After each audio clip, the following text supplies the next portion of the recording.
So what's going on, guys? So this is a little bit different. This is not my normal Tbone MMA channel. This is the Tbone Experience, and I'm very happy to have my first guest, Mr. Carter Munce. How you doing today, Carter? I'm doing very well. Thank you for having me. Now, Carter and I, we met before at Boys State, but we got to know each other a lot more throughout the process. And yeah, and he loves politics. I'm really excited to have him on. So, how you been lately? Oh, I have been great. That's good. So what'd you think of the whole Boys State experience? And give us a little bit of what it's like, what Boys State really is. Okay, to me, what the Boys State experience really symbolized was brotherhood, right? Like, the amount of guys you get to meet, the fact that they're just so diverse. Like, you'll get to meet, the craziest of fellows. You'll get to meet a guy from, Bodunk, South Dakota that doesn't really know much, but he's great at farming. And then you get to meet someone who can challenge one of the state's AAA quarterbacks in a throw off. And it's just wow, there's so much untapped potential here. A lot of great guys. And I mean, the civic knowledge also gained is pretty impressive. Oh, yeah. And we were trying to get Carter elected for Boys State governor. We fell a little bit short, but what'd you think of that whole experience? Because you worked on, what's that? Dusty Johnson, was that his name? Oh, yes. Worked on his campaign. So how similar was it going from the campaign from Boys State to the actual real deal? How similar do you think that is? Well, I'd say it's a lot different. It was much more do or die. That's my one big flaw. The reason I think one of the main reasons I lost Boys State is I just wasn't very good at giving a speech, kind of tanked there. But the thing is, it's also a very different role, right? Because what I'm doing with the Dusty Johnson campaign is pretty much whatever you and a bunch of the other Washington guys were doing with the my campaign, getting the groundwork, handing out flyers, just being good allies and helping it out in general.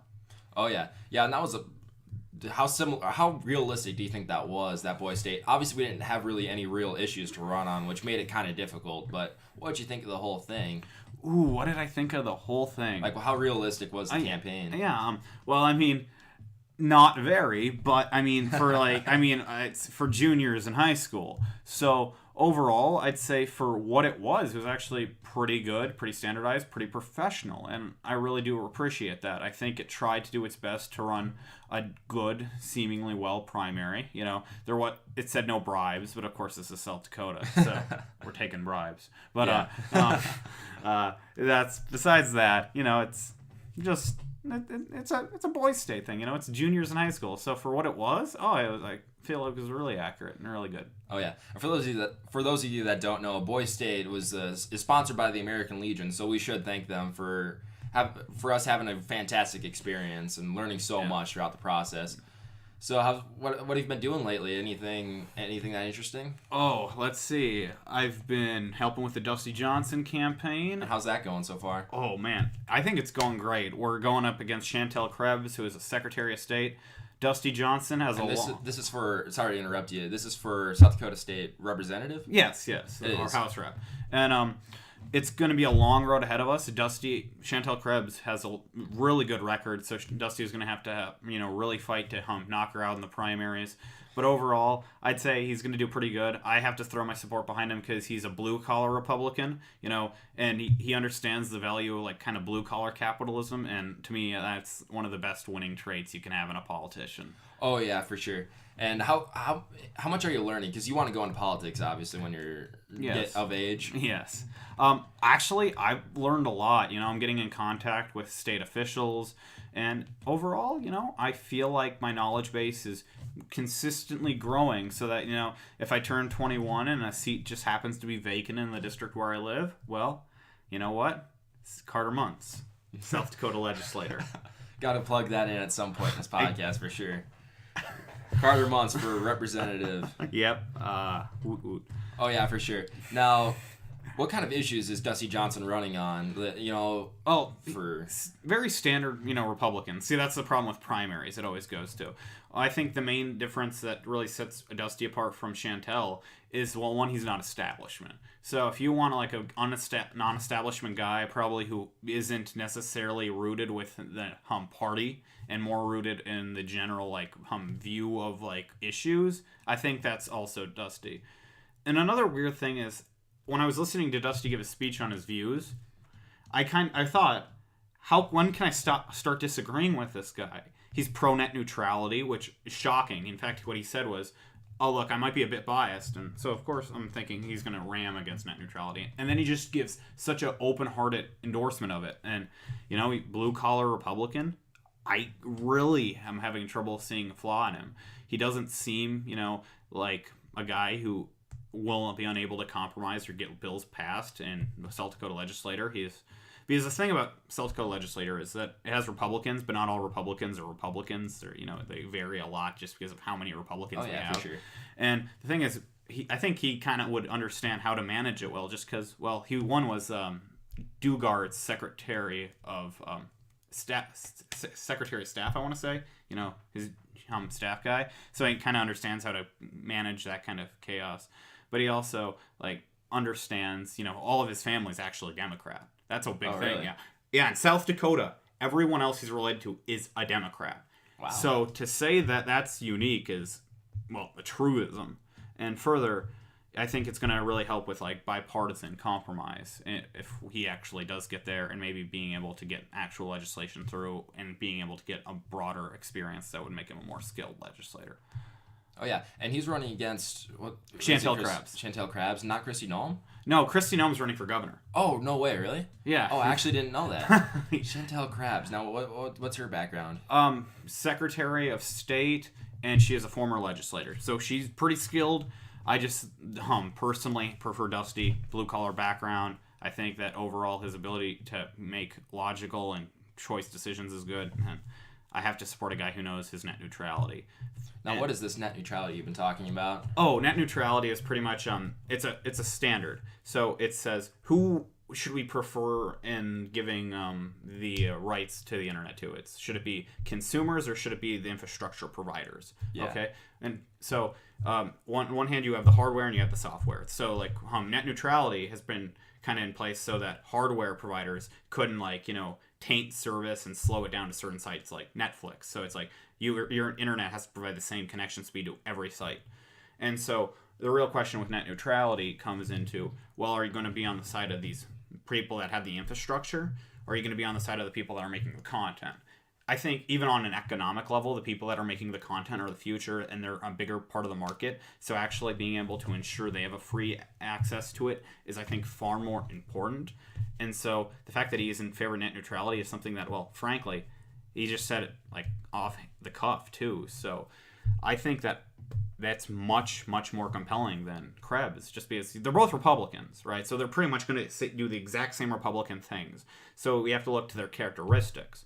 Well, I think the characteristics of net neutrality and a general blue-collar, get-it-done kind of attitude is what I want in a legislator. Oh, yeah, for sure. So he's leaning towards the side of the business owners rather than the consumers themselves, right? Well, in the sense of he's not leaning towards infrastructure providers. He's leaning towards more content makers, so like Netflix, the software. And that's where net neutrality has a big divide. Should it be, the Netflix and the YouTube, or should it be, the Verizon? And I think because based on economic value, it should be the Verizon, the YouTube. Okay, so what's the difference between the Netflix and providers like that or Verizon or what you're talking about, Sprint? I'm sure that's all the same category. Yeah, so one provides the internet, your connection speed provides you the internet. One provides what you do on the internet.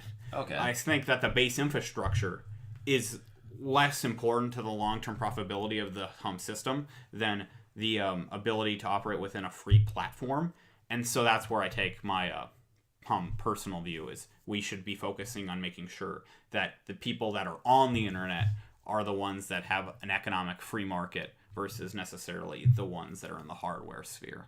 All right, yeah, and that's kind of important to me for sure because I have a YouTube channel. Yes. And I probably should be following that more because most of that stuff is just going over my head. I was kind of confused there. Oh, man, we haven't even gotten to the Illinois bond crisis. What's that? Oh. Am I in for a ride here? You're in for a long ride. All right. Okay. We got a long time, so go ahead. Fire away. Illinois. Well, let's put it in a preface. You know what's going on in Venezuela, right? The whole socialist. Yeah. Okay. Well, Illinois I wouldn't call socialist. I think that's intellectually dishonest. It's sure a Democrat shithole. That's okay, by the way. I can say that word, right? Oh, yeah, for sure. Okay, that's cool. Fine. PG-13. But overall, I have to say that Illinois is, being jokingly called the Venezuela of the Midwest. And if you look into it, there's a lot of reasons why. One, they have a $14.5 billion deficit. Well, not deficit, debt. They have, I believe, a You said $14.5 billion debt. Now, how does that compare to other states? Because that sounds I think it's I think they have the highest per capita debt in the country per state, and if they don't, they're in the top 5. But the problem is that their debt has gone from $5 billion in 2015 to $15 billion in 2017. Really? And every $1 billion increase is a 1.2% increase in their state debt per capita. I'm a nerd, so I was doing calculations. Yeah. And so what happens is that it looks like, based on the current fiscal climate that they're in, if the budget passes, doesn't really change much, or if they can't manage to get a budget through the Senate. The thing is, they've got a preliminary bill actually as of today. This is the last day that they were actually allowed to do it before they got on credit downgrade, which is another thing we're going to get to. Mm-hmm. So they had to get a budget passed. Well, that budget just barely got passed today through the House. So it still needs to go to the Senate, then to a conference committee, and then they need to figure everything out. So it's not going to get done today. And this is another problem is, well, one, if it doesn't get through conference committee, I think it actually will, because I think that they're going to be able to get it through the governor, and I think there's going to be able to compromise in Illinois. What's the conference committee you're talking about? Conference committee is when you send a bill to the House, send a bill to the Senate, and then you have to come together and you have to fix the differences, or you have to pass one, send it here, edit it, send it here. That's just how kind of bills work. Yeah. So what the main thing about Illinois that I find interesting is that because they're not going to get it passed today, they are going to lose a few things. One, they're going to lose their ability to do their lottery until they can authorize payment of the lottery. And the fact is that so they lose ability for Mega Millions and Powerball, and that's how do you know how much percentage that is of their revenue? I don't know what percentage of revenue. I believe it's 70 million, and the look of it being lost for a whole year could total up to around 100 million. Because remember, you're losing not only lottery sales, you're losing Gatorade purchases because people are not going and buying the consumables because they can't buy their tickets. Yeah. And the fact is that they're probably going to have a gambler exodus, so there's going to be gamblers traveling across state lines and back to get their tickets because gambling's an addiction. And so what do you do after that? Oh, well, simple. You're losing gas money too, so you're having a lot of progressive revenue hits. So it's not just the lottery you're talking about. You're talking about the soda tax or gas, everything that you go to a gas station, like cigarettes, alcohol, whatever you buy at a gas station, all that will be lost by the loss of the lottery. Yes, and it's really bad. And what they're currently having to do in the current system is the court is forcing them to pay lottery winners. So they actually have so little control over the budget that the court is mandating almost every payment. So it's like, you have to pay this person. Okay, we're going more into debt. To pay this person who won the lottery. We're having to make do here. We have to make do here. We have to make do here. It's really not going well. And so you have to think, well, if we have to make do here, here, here, and here, when does that run out? When do you eventually say, my gosh, we are in a problematic situation? And the thing is that there's a few other things that are going to shut down. All road construction in Illinois is going to stop by tomorrow. If they don't have a budget passed by tonight, because oh really? Yeah, because end of the fiscal year, it looks like that if they don't have a budget passed by tonight, so it'll be like a complete shutdown then. Not a complete shutdown, just a pretty much complete shutdown, because for example, a bunch of domestic violence shelters will have to close their doors. That are state sponsored. Yeah. Okay. It looks some universities might be looking at defaulting. It's really bad, Wow, I never heard any of this. Oh yeah, I know. I barely heard of it. I was going through a bunch of websites and I saw a stray article, and it was like and it was a conservative rag, and it was just ragging on Illinois, and I'm like, and me being a conservative, but also knowing that I'm probably getting swindled if I only listen to conservatives, I'm like, okay, let me look into this. And I'm looking into this, and I'm like, it's actually started pumping out, but when I actually went to look at it, there was maybe 3 articles in the past week, dealing with this. No one was talking about it. And then, as it got closer and closer, people actually started talking about it. In fact, it's a main headline on Bing right now. But it's horrible because it's not under Illinois debt crisis or Illinois budget crisis. It's under lottery suspended. Really? Yeah. So, like, if you, like, lottery suspended, you click on that, oh, Illinois' lottery's been suspended, you're not getting to the deeper issue of it, that Illinois has a budget crisis. And that's the best, source that I can name, I mean, there's a lot of little coverage, but for the fact is that I barely saw it. And the funny thing is, okay, so they're going to stop being able to pay. They're still in court-ordered payments. They are in a massive deficit. And if they don't get a budget pass, their debt's going to continue to grow. And if they do get a budget pass, it looks like they're going to be having a 5% income tax. Well, close. I think it's 4.5, maybe 5% income tax. That's high for a state income tax. Yeah, and they're going to be cutting spending by about $2 billion. So they're going to be jacking up taxes and cutting spending. But not only that, the funny thing is that I don't know if Standard & Poor's will continue with this, but Standard & Poor's did say, like, about a week ago that if they did not have a budget pass by the beginning of the fiscal year, they were going to get a credit downgrade. Do you understand how credit works, bond ratings work? Not really, no. Okay. Sorry, sometimes I talk about That's that. all right. That's all right. Okay, let me explain bond ratings real quick.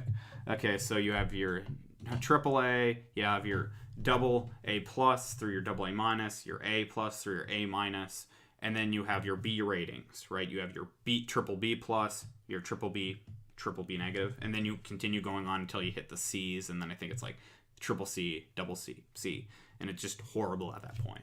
Well, Illinois, within the last year and a half, and this is before, if they don't get budget downgraded tonight, has been budget downgraded 3 times already in the last about 18 months. Really? Yeah, one time in June, another time back in December of 2000, and I believe it was 15. That was the last time they had an A rating, and so they have the lowest bond rating actually in, I believe, American history. Really? Yeah, for a state.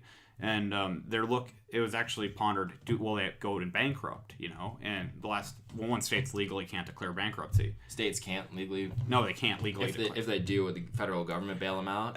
Well, the thing is, I'm thinking that the federal government's going to bail them out, but it's not like in law. Like, a state can't like abandon its debt. Like, that's not an option that's currently on the table. Now, where does the state get its money from? Does it come from other states? Bonds. It bonds? gets them on by selling bonds and getting loans. So this is all that debt's going right back to the people. The people are buying bonds for the state. Well, the people might not be buying bonds. Investors are probably buying bonds. But true, yeah. Here's the problem.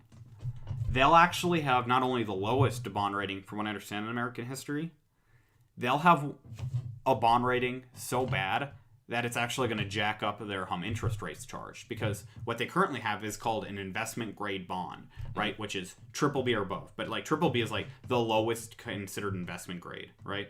Mm-hmm. They're going into double Bs as of tonight if Standard & Poor's keeps its word, which means that they're going to have a non-investment grade bond or a junk bond. Now, they're going to have a high-level junk bond, but it's a junk bond. That means that you can get gouged on prices, right? They can charge you ridiculously high interest rates. And if they continue having a deficit... Interest rates on their loans? Yes. Okay. And you have to think, well, how many states actually try to go for surplus? Not many. So until they actually start getting the bond rating up, they're going to have ridiculously high interest rates. And it's going to just be a cluster. And to put this in perspective, though, so for people that maybe don't understand how bonds work, California, which is probably a similar comparable state, it has a bond rating of, I think, AA. I think which is fairly safe. It's one of the safest. It's, I believe, in the top 3. It might be a AA negative, but I'm pretty sure it's a AA or even AA positive. And so the safest you can have is AAA. South Dakota is a AA plus, and I don't like the fact that it only has a AA plus because I think we could actually have AAA. The fact that Illinois is so low that it's actually going to go into junk status, I think that's going to panic a lot of people. Not panic some of their major investors. I've looked into this. A lot of their major investors are going to hold. But I think it's going to panic a lot of investors. People are going to jack up their prices. And just because there's a state impasse right now, I don't know how good the budget is. Depending on how good the budget is, they could probably get another downgrade if the budget's not satisfactory within the next year. It's a big problem, actually. And now, how much of the state revenue comes from bonds? I don't know. Or is that just only to pay the debt off? The way I understand it, and I could be completely talking out of my rear here, so don't take my word for it. From what I understand, what you do is you sell bonds, because the bonds are how you get your loans. It's like I give you a bond of my state, and that's how we make money. That's how state, takes loans. It puts bonds down. And you give your bond, okay, you buy my bond, that's how I can take out debt. Well, at this point, the bonds have to have just ridiculous high interest rates because they're risky, and they're getting riskier. It looks like they look like they're on a negative trend, not a positive one. Really? Yeah. Well, and see, how do interest rates affect those kind of loans? How does that work? From what I understand, it's just long term. Long term, you're losing millions and millions of dollars. The state is, or the individual? The state, right? State is, all right, yeah. No, the individual that would destroy Chicago. Yeah, that would. But no, like the state overall, like the collective of the individuals in Illinois are losing millions and millions of dollars because of the fact that they have to go with just paying off the debt, and if they don't do positive, trying to get rid of those loans, well then, if you're only paying the interest is still really bad, so you're not paying off the loans, you have a problem. And most states don't run budget positive, and I doubt Illinois would either. Yeah. So, how many dollars in debt did you say? I believe it's okay. So it's I believe $14.5 to $15.4 billion in debt, depending on where you check out. I believe, and then you have to also factor in they have a $6 billion deficit as of currently, and then I would say you also have to factor in. I don't have. That's all right. But then you also have to factor in the fact that Illinois, as a state, just has been going through a budget crisis for the last 2 years. They haven't passed a budget in 2 years, and for a state, really, crazy. Wow. Yeah, because the governor, Republican governor, and Democrat legislator have just been butting heads to the point in which they haven't been able to get a budget passed, which has created a lot of court-ordered payments. In fact, the state comptroller, or as you might better be familiar, general auditor, is very much worried, pretty much saying this is crisis mode. Like, we're looking at one of the worst crises I think I could have ever imagined. This is horrible. It reads some of these like doomsday. It's about to happen. Domestic shelters about to close. Beaten women have to return to their abusive husbands. It's like, and it's brutal. Is that more just like a scare tactic to try to get? Well, no, I don't think it's a scare tactic, but it's a very real possibility. No, it's a real possibility. It's not a scare tactic. Like they're not reporting it like extra, but it reads like an extra.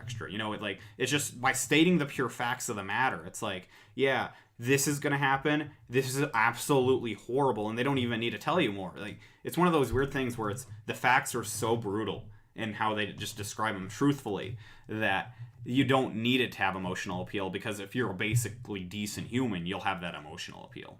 Oh yeah, wow, that's insane. I've never heard anything remotely close to that. Yeah, I've been staying up the past few midnights trying to monitor the crisis, see how the progress has gone. It's looking really chaotic. There was a 500-page amendment bill budget suggested, I believe, either yesterday or at Wednesday. It's crazy how last minute all this is. There's a lot of stuff that I think will probably be going into law that they don't even know what it includes. Really? Yeah, and it's not looking good, especially considering that, at least from what I've seen, there's a potential for income tax exodus. When Now what is that? When you leave your state because the taxes are too high. Okay. They're getting less services. Their taxes are going up. They have a legislator that can't agree with each other. Businesses are closing down, actually, for a decent amount, just because they're losing certain university students and they're losing certain people. A lot of their major areas, have junk bonds already. Chicago owns bonds are junk. A lot of Chicago metropolitan area bonds are junk. I think 5 universities in Illinois bonds are junk. Mm-hmm. It's a huge economic crisis, and if they don't get a good budget passed, which I don't know if it will be a good budget, I think they'll get a budget passed within about maybe 5 days. But the problem is that they're probably going to risk going into junk status within those 5 days. I don't think they're going to get lifted out until there's maybe 3 months of financial stability. And I don't know how good this bill is going to be, because I don't know how many watermarks and exceptions are there for taxation rates and some such that's going to affect the state. Wow. That's rough. So once investors start getting a little worried about the situation, the state cannot pass a budget in time, what would happen? Do you think? Well, the state's not going to pass the budget in time. So what they're going to go is they're going to get junk status. Now, what does that mean? Likelihood that their people are going to bail out, I've read, is actually fairly low. They have some major investors that have all said, look, we're going to hold. We're going to weather the storm. But here's the other hand. Smaller investors, I've read, it was on Forbes, actually, so I consider Forbes pretty neutral, or at least economic focused. And the thing about Forbes, what Forbes said, is that there's the person, it was a contributor, it was kind of an opinion, it was an opinion piece, right? But they said, this is a farce. They actually already should be a junk bond. They should be a low junk bond. And it was reading like, you can't trust these rating agencies. They are actually lying to us. They should already be a junk bond. They should be lower than a junk bond. You know, they have multiple quarter payments. They have a pension crisis. I believe they also have like $16 billion in unpaid pensions that or maybe that's a hard one. I'm sorry. That will add to the state's budget. Yeah, and I'm sorry. Or the state's deficit as well. And I'd have to say people that don't check me on this. So if you really want to check the statistic. But I believe the pensions debt is like $26 billion. And they have no way of funding it. But yeah, if you could check that out. I believe just like type in like Illinois pension debt. Yeah, well. Overall, see, this is the problem they're facing. They have pensions, and see the way this is what one problem with government-run pensions in general. But what they've been doing is, you know, that old saying of Social Security where the politicians took the money out. The money that's supposed to go towards their pensions, they've just took out to fund current things. So they actually have a completely unfunded pension program that's like doesn't have any like funding base to it, and is like I think like maybe like 26 billion in the whole, maybe 15, like 16 to 26 billion. I know a broad number, but you're checking, so I don't feel too bad.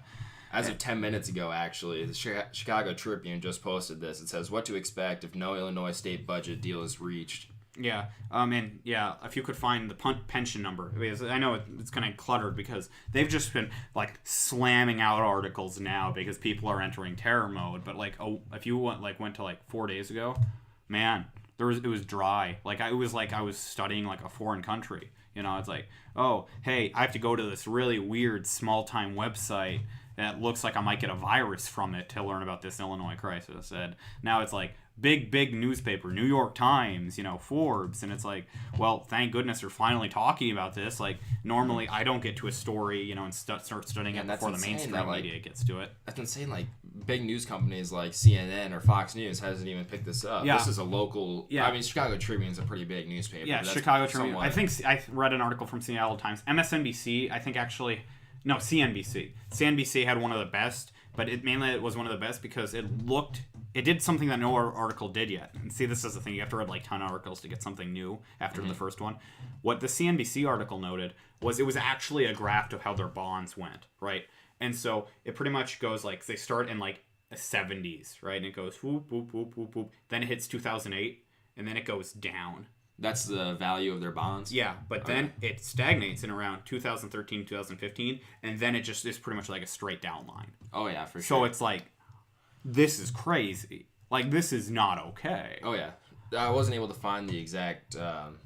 pension cost. It's okay. Yeah, but all I see is that... Let's see, just a whisker above junk status, a growing pile of unpaid bills now stands at more than $14.5 billion, and a yearly population decline that is the highest of any state in the nation. Yeah, and I mean, they're just going to be raising up their income taxes. And yeah. See, the problem... upwards to 5%, that's insane. Will that pay?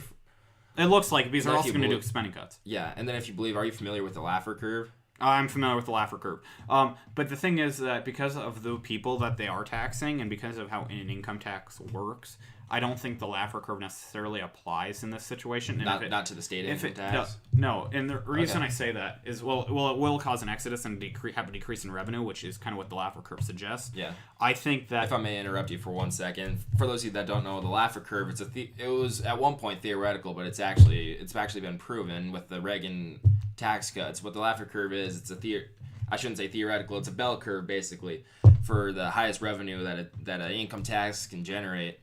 And the theory goes is that, or I shouldn't say theory, it's pretty much a fact, lower taxation will actually will actually increase revenue due to people wanting to spend their money. And yeah, to a certain degree. And to a certain degree, yeah. It also calculates innovation, and I think another thing to note is that at a certain point, what you actually do when you cut taxes is you stop maximizing tax revenue, but you start like maximizing growth, and it's a weird curve.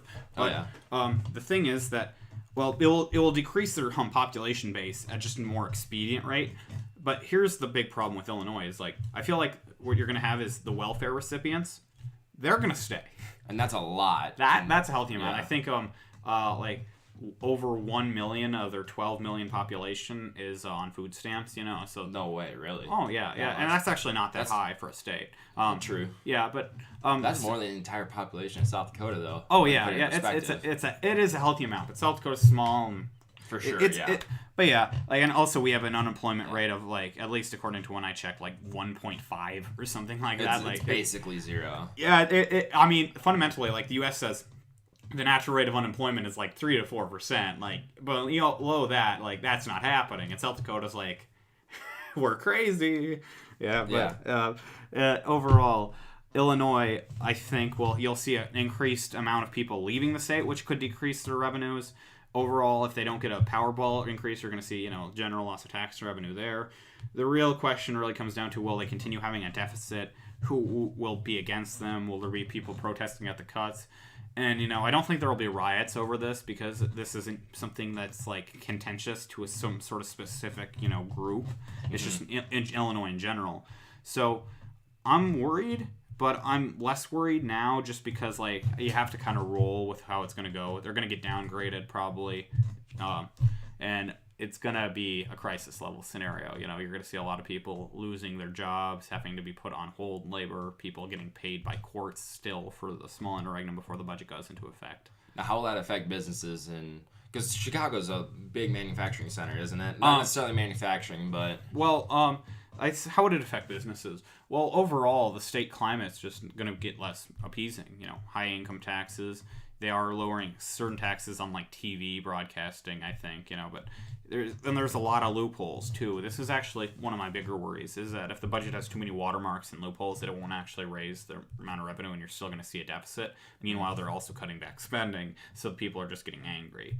And I personally am worried about that. Business environment, it's Illinois, so you probably have a decent amount of regulation.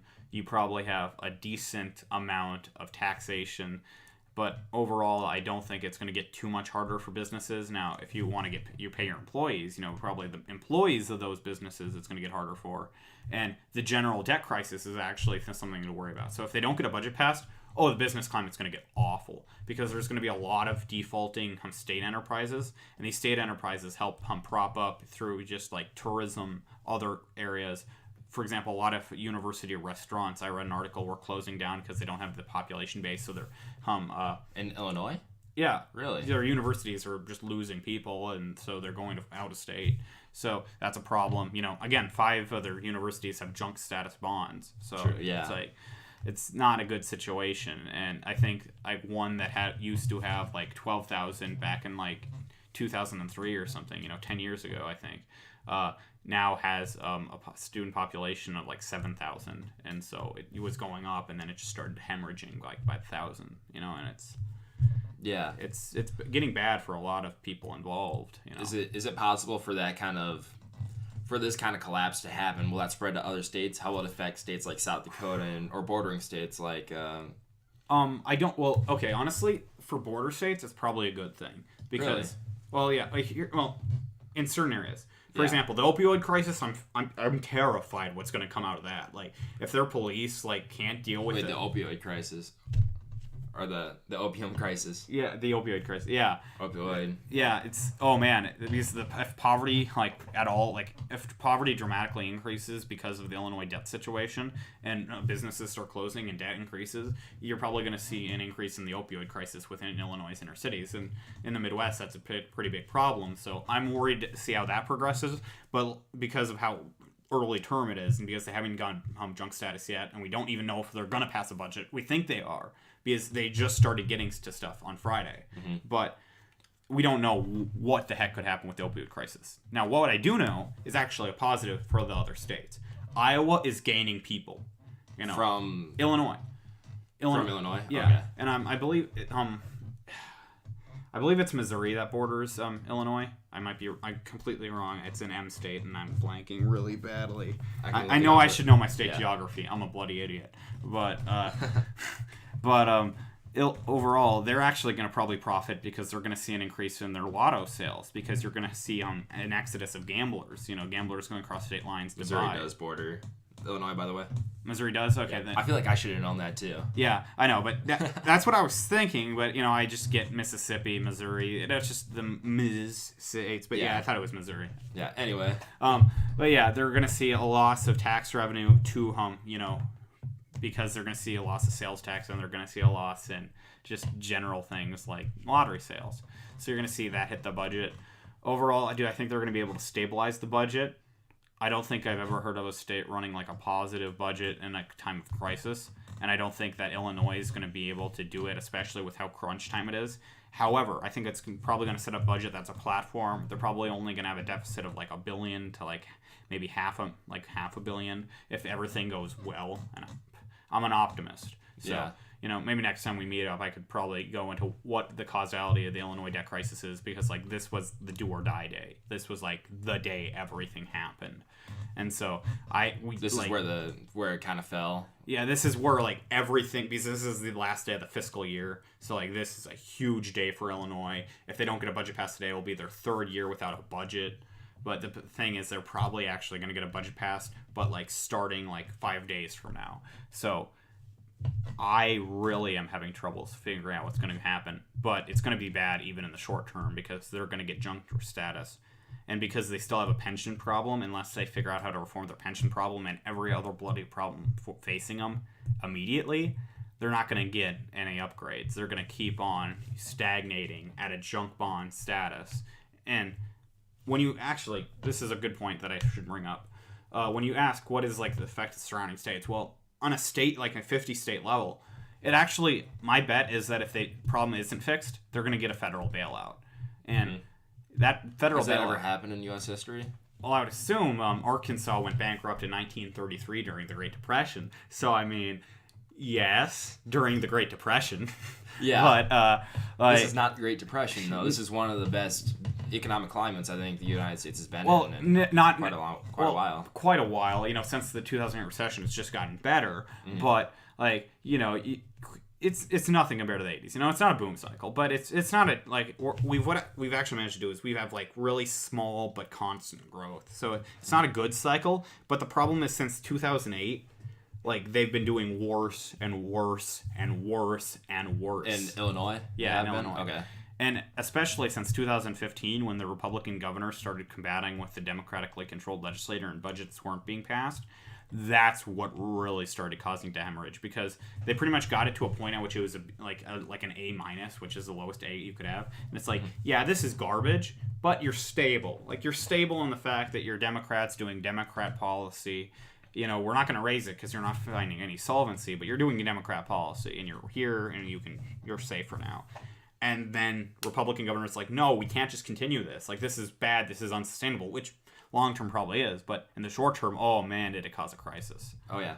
So with Illinois, we usually think of cities like Chicago, the major metropolitan areas. What do you think of the rural areas? How will that affect? Because it's a large state. It is just like South Dakota. Overall, I'm assuming there's a lot of farmers that live in that state as well. From what I've read, the new budget will impact rural folk the most because you have a lot of city legislators that are the Democratic legislators, and the Democratic legislators are the ones that are allowed to write the budget. It's pretty much been closed doors to Republicans.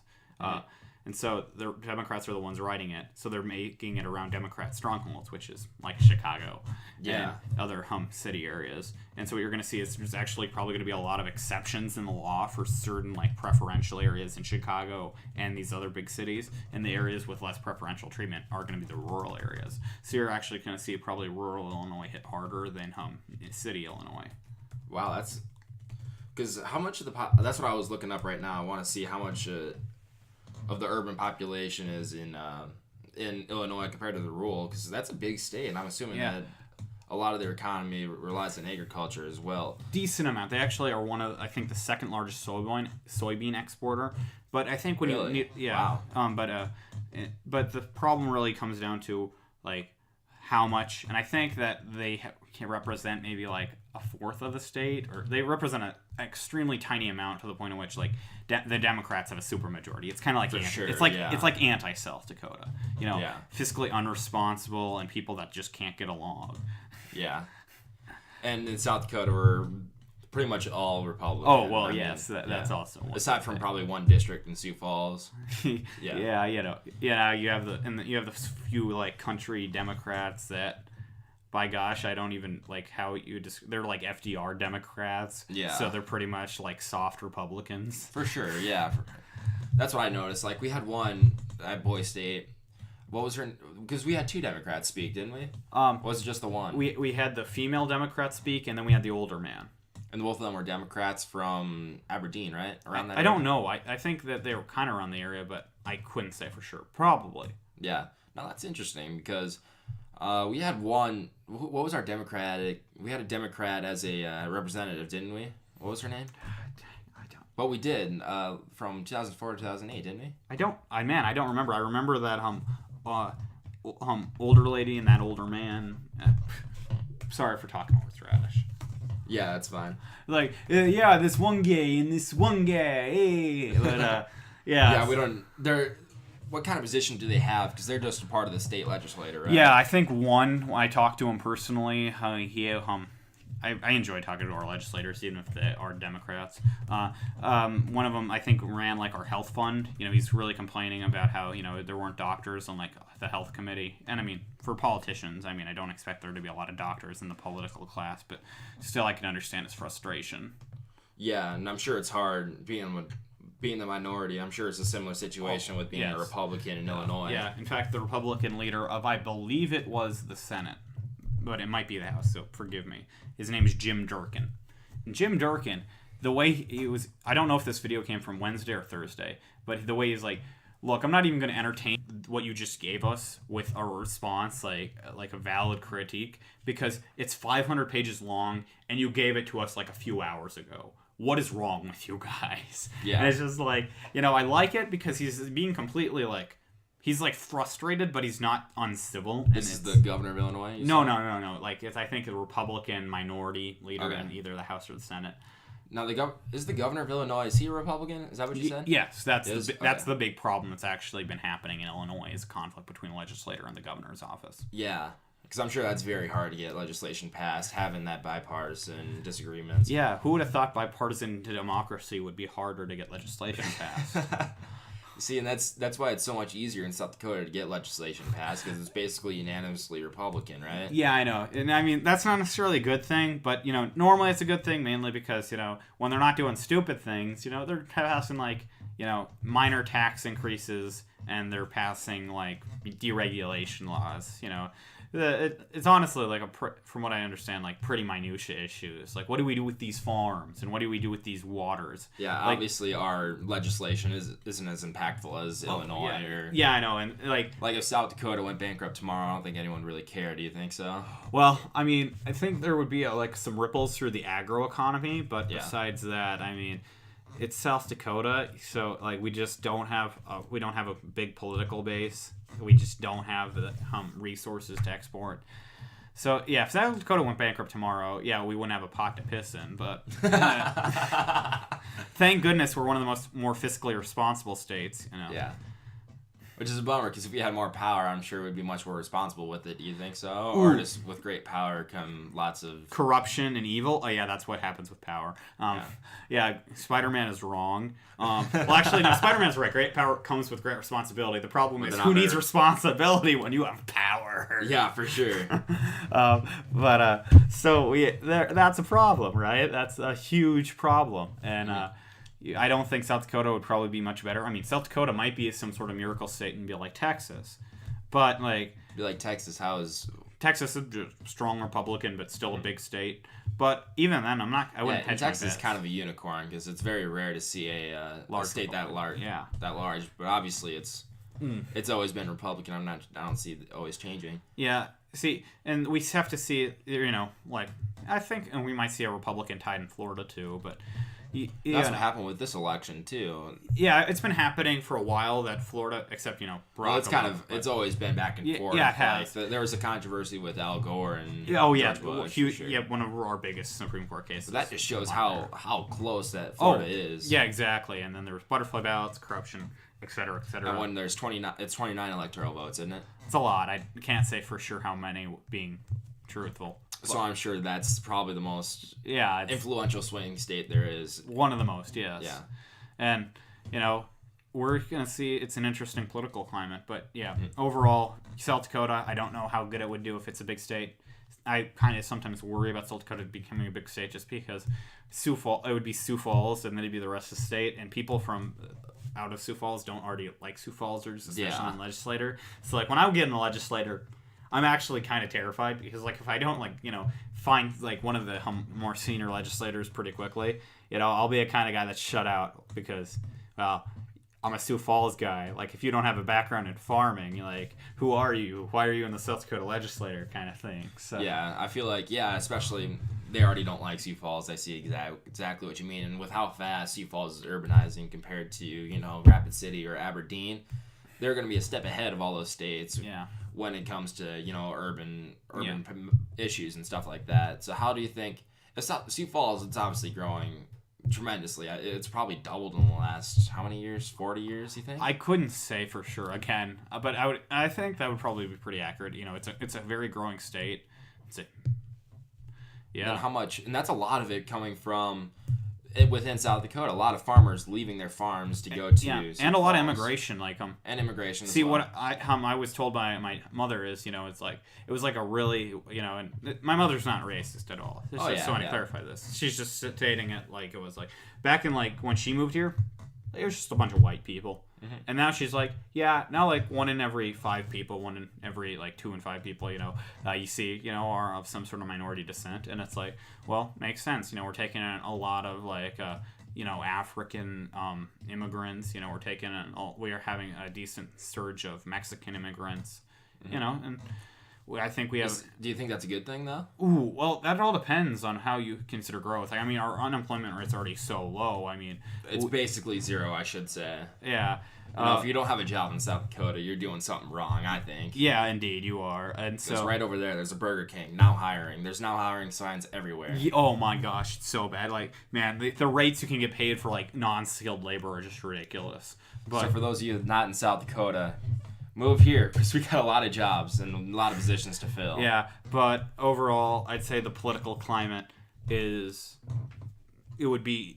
Sorry, we're talking about immigrants. I say start having conversations with completely different topics. That's all right. So what we see with immigration, I think it's pretty stable. We're growing, but we're growing to the point we need to. Real question is, how do these immigrants vote? Well, immigrants probably will vote more Democrat, but by the same token, I think that just because of South Dakota's political culture and its kind of climate, even if a few more, Democrat voters come in, I think we're actually going to get a lot of Republican immigrants too. South Dakota's Republican Party is surprisingly pro-immigrant. Well, mm-hmm. for having as much unemployment.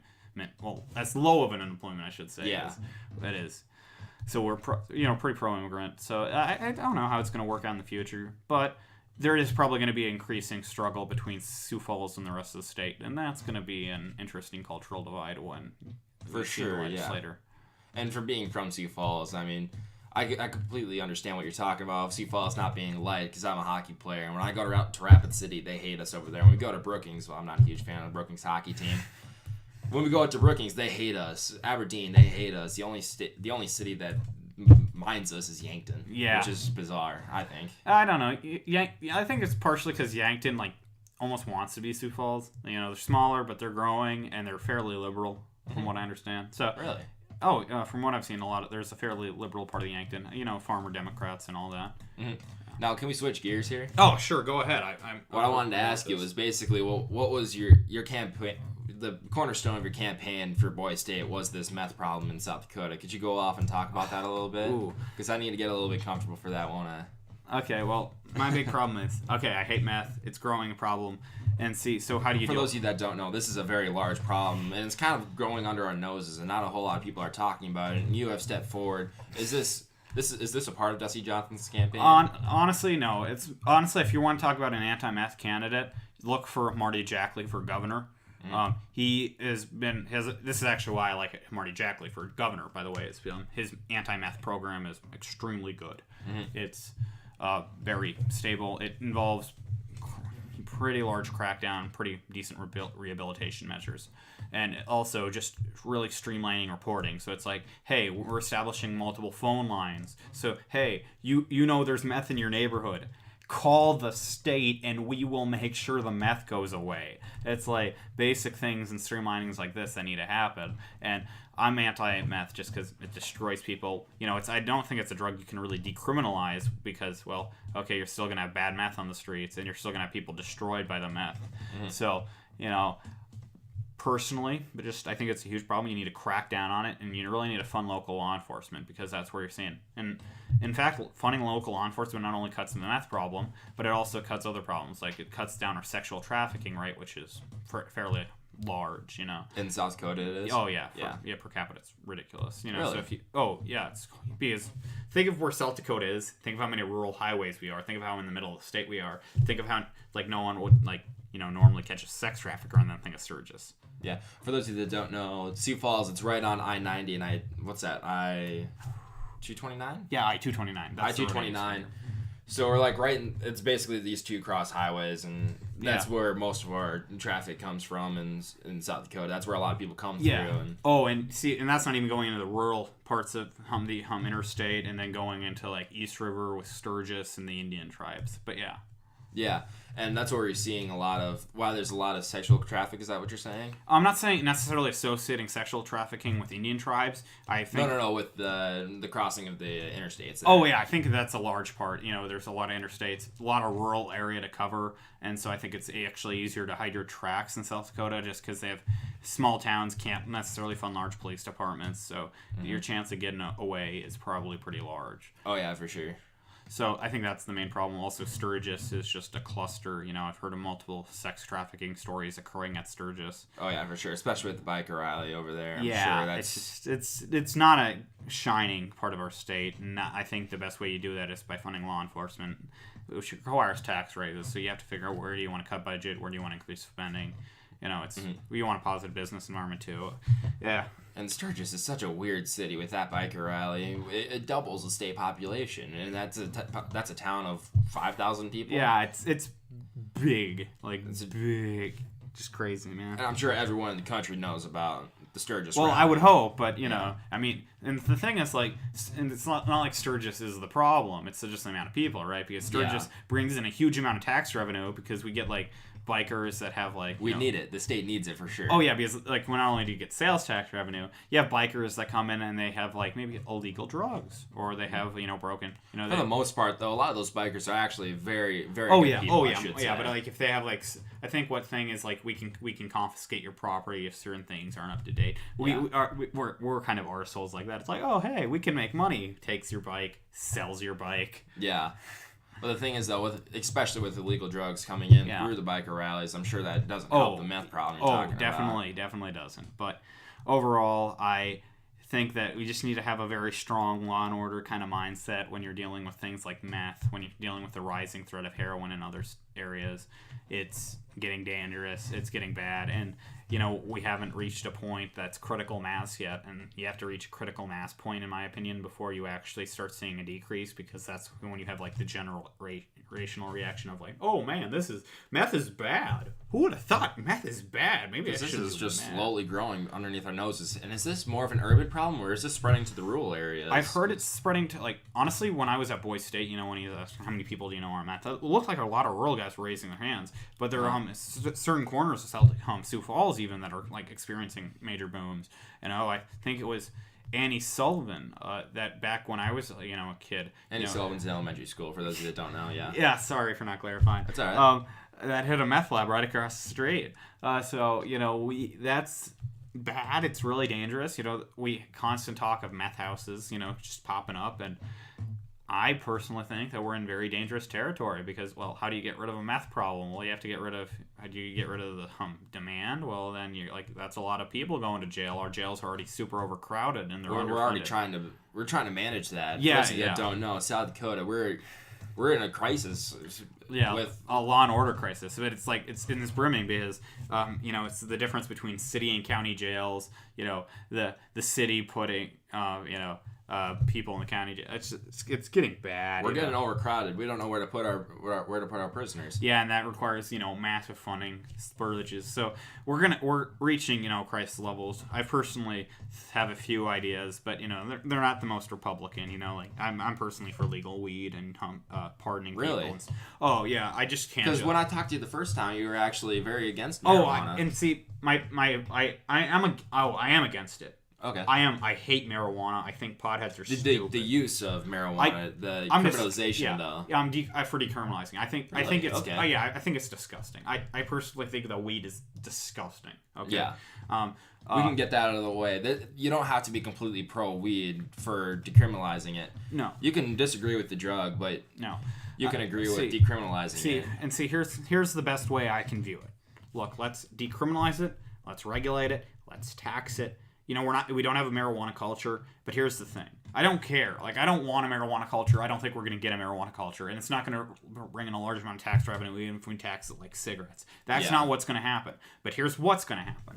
We're going to be able to stop crowding our prisons. We're going to get those potheads out of there that are wasting space and wasting taxpayer dollars. Look, I think potheads are inefficient, unproductive, and lazy sons of guns, okay? I think they're just lazy. That's a fair point. But I think that it actually costs the society more to have them in a jail than have them being stoners working at a Burger King. Okay? So I'm willing to make a compromise there. I sure as heck don't like potheads. But by the same token, I don't like potheads wasting space in jails that should be used for meth heads and keeping sex traffickers. Because they're basically just living off the government. It's just nice welfare. Yeah. The trade-off is that you have to live in a cell and you have to sleep next to a scary guy. Yeah, exactly.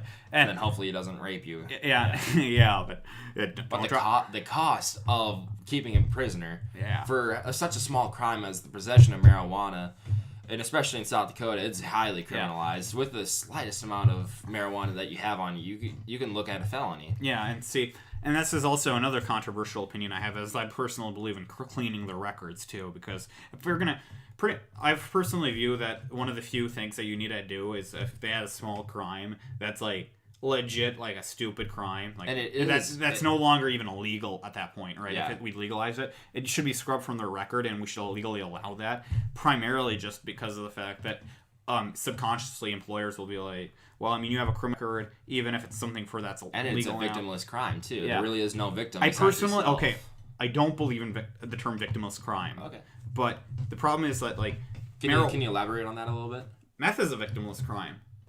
Hey, I'm smoking meth. The only person that's getting their mind destroyed is me. The problem is that the causalities of you getting your mind destroyed are big, right? Crack. It's not a victimless drug because, you're doing crack. Now you're a crackhead. Now you go out and stab someone because you're on crack. There are drugs that are, like, necessarily bad. The reason you could argue that, like, marijuana might be is because, well, you're a victim to yourself in the fact that you're less productive, but the fact is that the societal cost of you being a pothead is pretty much the societal cost equivalent to you being a cigarette smoker, and it's actually less of a societal cost than you drinking alcohol. So overall, I can't actually see a moral reason to keep it criminalized, and personally, I want these people into the job market, which is which is crazy too, because when you think about it, because of the fact how high our how low our unemployment is, we actually would have even lower unemployment at that point, and that means more tax revenue. So we're actually gaining tax revenue not only from marijuana, but from these people paying income tax. Well, actually, we don't have state income tax. From these people paying sales tax.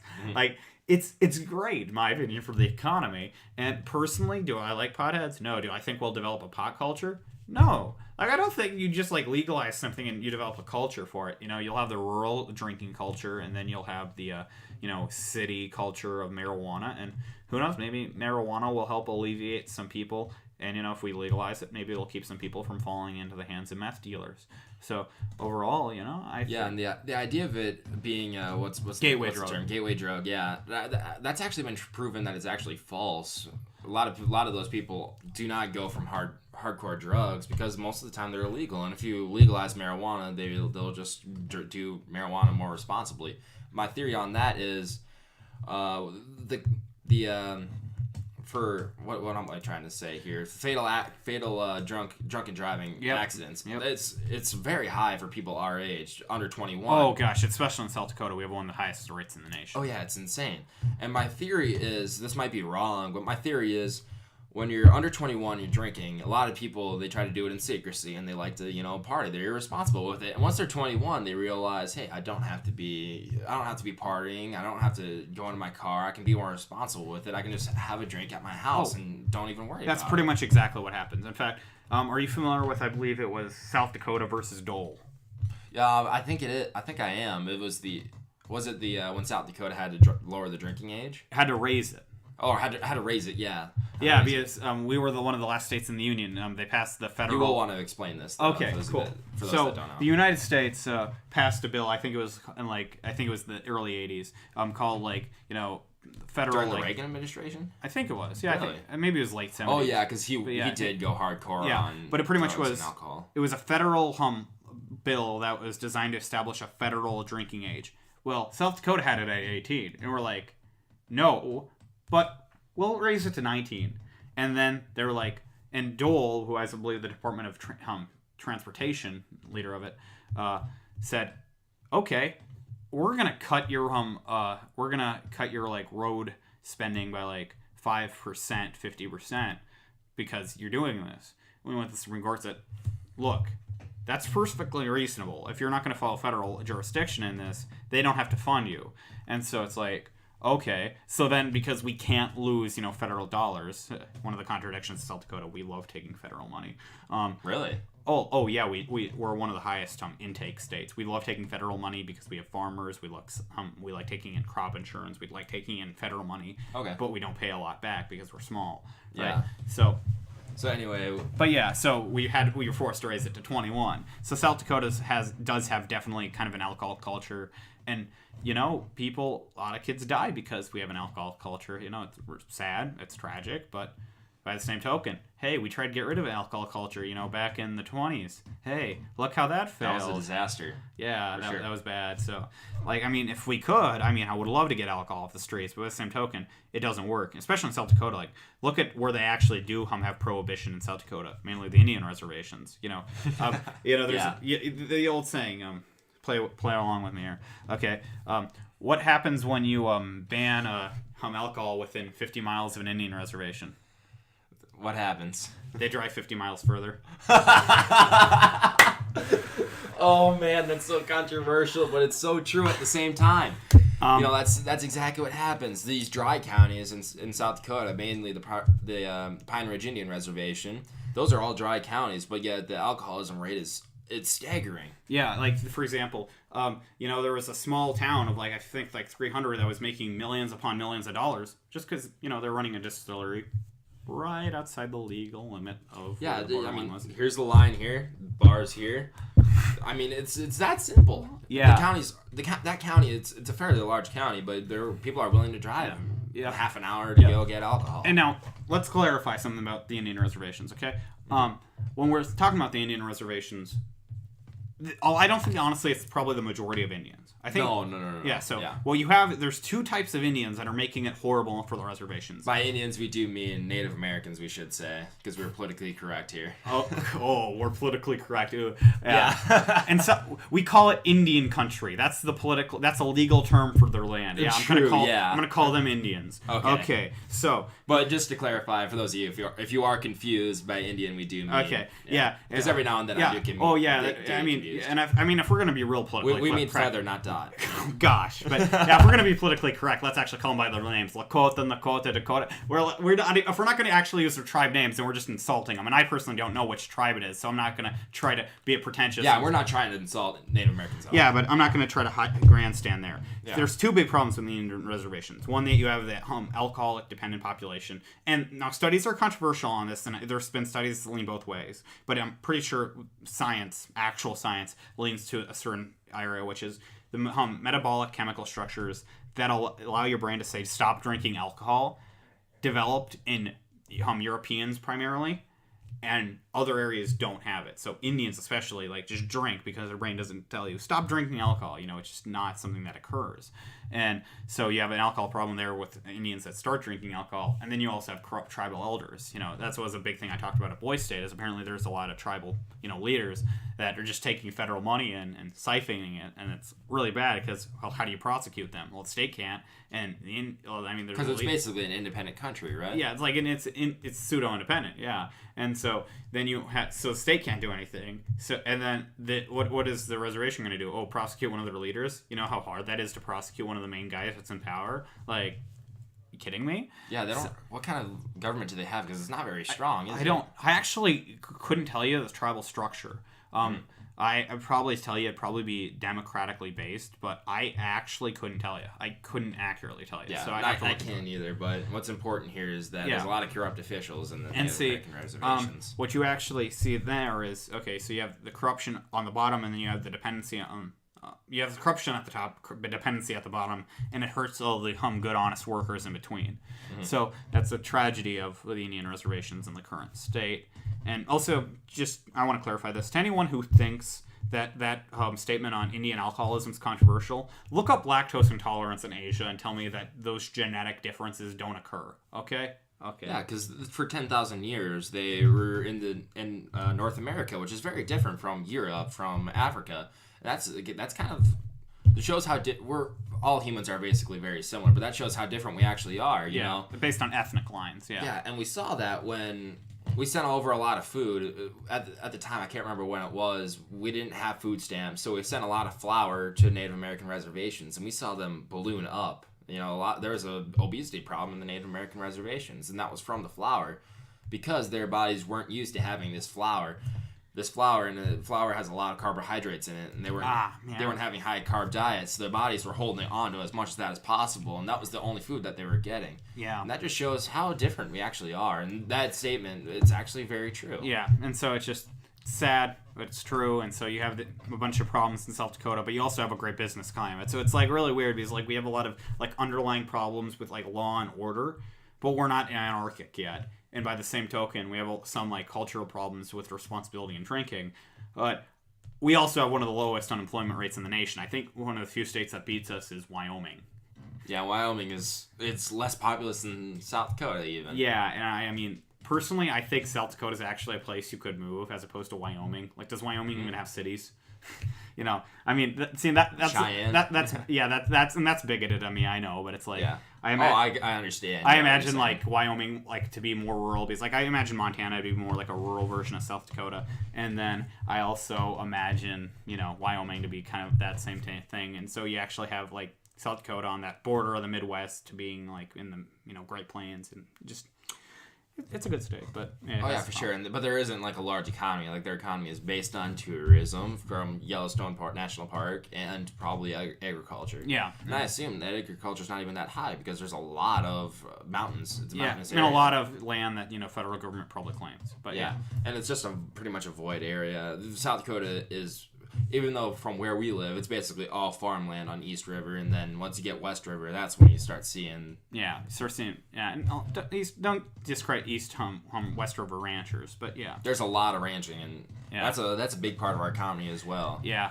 but it just shows how different culturally a river can separate. Oh yeah, most assuredly, you know, and especially like there's like East River, non-Sioux Falls, Sioux Falls, and then you have West River and maybe West River Rapid City, but I'm pretty sure like it's culturally homogeneous even with their cities, which is something weird. Like you don't get like cussed out when we have Republican signs in Rapid City. Mm-hmm. Well, that shows kind of interesting. That's kind of interesting because we don't have, you know, with such a big cultural difference, we don't have any clash, especially when trying to pass legislation, because it's so much different the cultures. But it's primarily agriculture and ranching and egg.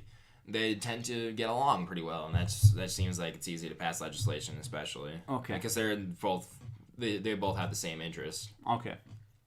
You picking up what I'm putting down there? Yeah, I'm picking it up. Yep, I'm Yep, we got it.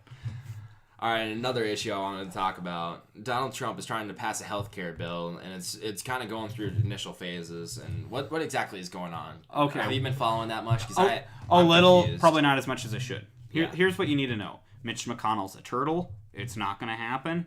And Trump, as of today, I believe, is suggesting just a complete repeal first. Repeal before anything else. Yeah. So we don't have a plan aside. If he repeals, can he repeal it tomorrow? Would that be possible, or can the Senate? Oh, you can. Yeah. Well, I mean, if the Republicans tried multiple times and Republicans failed because they didn't have a majority. So the fact that the Republicans cowered out actually when they got a majority makes me. I mean, for any like actual like red, white, and blue Republican, that makes me mad because they're breaking their promise to you as an elector. Like you vote for them. This is what they've done like 50 times before he got elected, not once since he's been elected.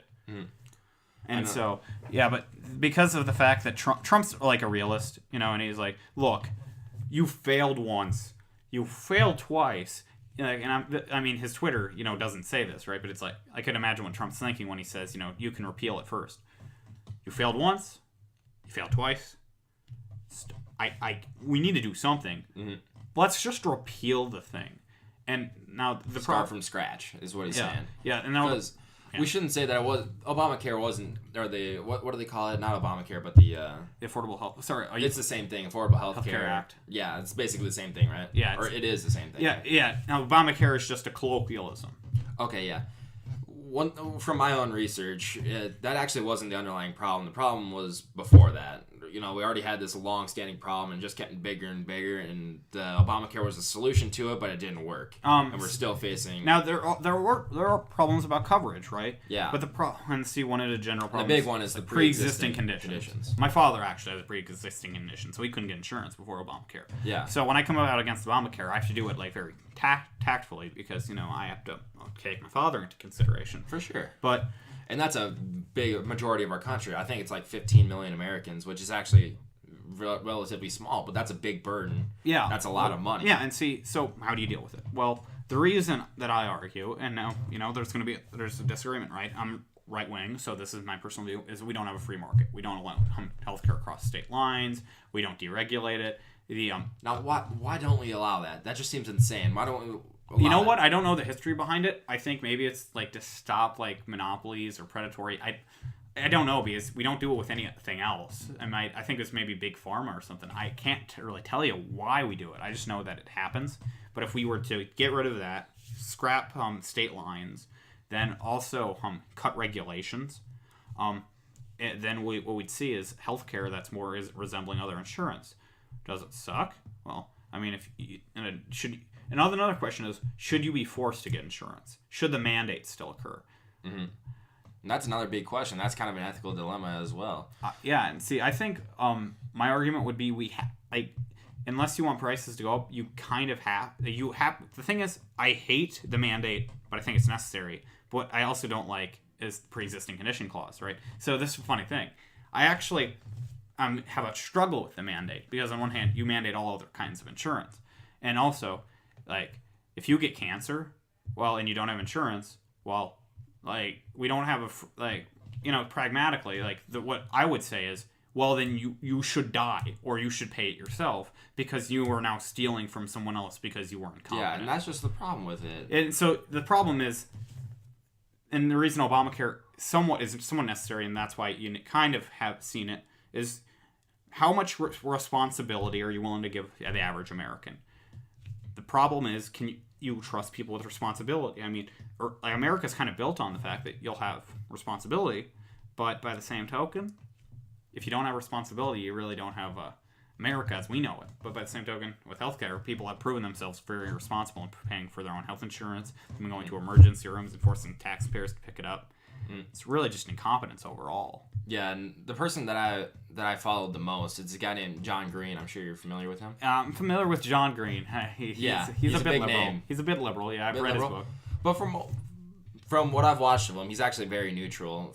He's got this video. It's called the Vlog Brothers. He and his brother. I've watched it. I used to watch it a lot more when I was actually a liberal. That's where I get a lot of my information from. He's pseudo-neutral. He and his brother are pseudo-neutral. They're actually very progressive, very liberal, and they have very progressive liberal perspectives.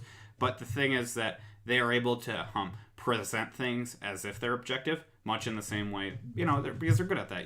They want to present fact. They just have a very hard progressive lens. Yeah. So, they want to go for the perspective of, helping people through government.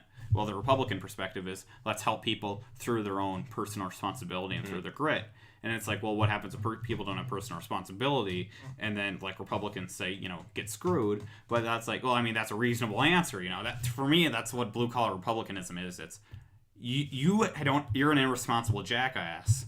You don't get to force me to pay for you. Yeah. But by the same token, thing is, with the 350 million people that live in the United States, there's got to be a handful of people that are just like that have to live on the other people that are just not smart enough. Yeah. I shouldn't say smart enough. They don't work hard. I should say not smart enough. That's the best way to put it. Yeah, there are people that are not smart enough. For example, there are people in this country, like I think if you have an IQ lower than 80, you're probably not going to pass the ASVAB, meaning you're too stupid to join the military to shoot guns and kill people. Yeah. So you're too stupid to die for your country. They're like, we have standards for dying for your country in the United States, and like, well, what is it? 15% can't pass it. It's something, yeah. And like, I mean, it's very high. For such I shouldn't say a simple job, because there's a lot more simpler jobs than. Yeah, I know, but I'm saying, like, relatively, your job is to go to a country, break down doors, kill people, and not shoot yourself and not cost the government money. Yeah, there are people that are too dumb to be Marines, Yeah. you're too dumb to eat crayons, so it's... The thing is, as weird as this may sound, those kind of people, their jobs are kind of being stolen by, machinery and stuff like that. Like, at one point, we needed people to screw in a bolt on a car, and now it's just a robot doing that. Yeah. Oh. So the more that... Oh, yeah, actually... The more that people that grow that don't have that kind of intelligence, the harder it is to find jobs. Yeah, this is actually... right before the Illinois bond crisis started keeping me up past midnight, just because it's such a recent issue and there's so much information that I could try to find on it. Mm-hmm. One of the things that I was staying up past... I stay up past midnight because I'm a neurotic person, and I always am trying to figure out, like, if we're in a stable climate or not. One of the things that's been worrying me is actually post-scarcity society and rapid automation, because you have a bunch of people in society that are... I personally take the view on humanity that humans need conflict to survive, because if you don't have conflict, you gain like this apathy, you become sluggish, so you have to have conflict. Well, there's two problems with post-scarcity society. One is post-scarcity really is achieved by massive automation, so you have massive unemployment, but you also have massive goods cost reduction, meaning that you have a bunch of people without jobs that are still able to meet all their life needs. So, okay, you have massive unemployment, but so the people don't have jobs, but they're pretty much being able to get their life needs, because we probably would have like an automation tax. You use a machine, you can tax. We have UBI, Universal Basic Income. That's pretty much how I see post-scarcity societies working. But then you have to pay these people. Well, these people don't have jobs. What the heck's going to happen? Like, I don't think we've ever had a society in which that has ever been as wealthy as ours, and we're seeing conflicts come back again. We're seeing political tensions. Now, there are certain standards. For example, crime has actually been getting lower in America, but so I don't think you could... You said crime is lowering? Yeah, crime is going down, most assuredly. There's certain areas where it is rising in the last few years, but I just blame that on like riots and some bad like domestic policy with the Obama administration and Eric Holder. But overall, we're seeing decrease in crime. So I don't know if necessarily post-scarcity society will see an increase in crime, but I think it might see an increase in radicalism. Very small, like... What is it? What's that word you were saying? Post-scarcity. Post-scarcity, what does that mean? That pretty much is like... I mean, if you want an idea of a post-scarcity society, think of Star Trek. I mean, it's a little bit more, society moving. Yeah, replicators, we have like different stages of society, like, by generation, is what you're saying. Yeah, so we pretty much have a society in which, And you're looking into what society will be like in the future. Oh, yes. Okay. Yes. We're moving into it, because automation is taking out a bunch of low-skill labor. So you actually have a few problems. One is, what will stupid people do in the absence of jobs and things to do? Well, they'll win Darwin Awards, that's for sure. What are you saying? Darwin. What does that mean? Darwin Awards. Okay, I get it now. Okay. I mean, they're gonna fall off, Yeah, they're dumb. I get it now. I'm sorry if I talk over anyone's head, but he's throwing too many big words at me. but that's a great saying. They're gonna win Darwin Awards. It took me a second to get it. Yeah. Anyway, what were you saying? Yeah, so you're going to have a problem with the stupider members of society and how they react to, having no jobs. And you're also going to see probably an increase in antisocial behavior, because I don't necessarily think the internet has made people antisocial as much as like older generations want to believe, but I think it's definitely made people a little bit more antisocial because and see what we're going to see is that's going to be like a complete and utter like normality by the time you see next generation after that. And the thing is, the economy is growing, so unless we have another Great Recession or Great Depression, in fact, the Great Recession probably was one of the good things for like the culture of Gen Z because it made them fiscally more conservative. And it like tempered their like want of like tempered their like economic mindset to think that that they're more willing to work for what they get.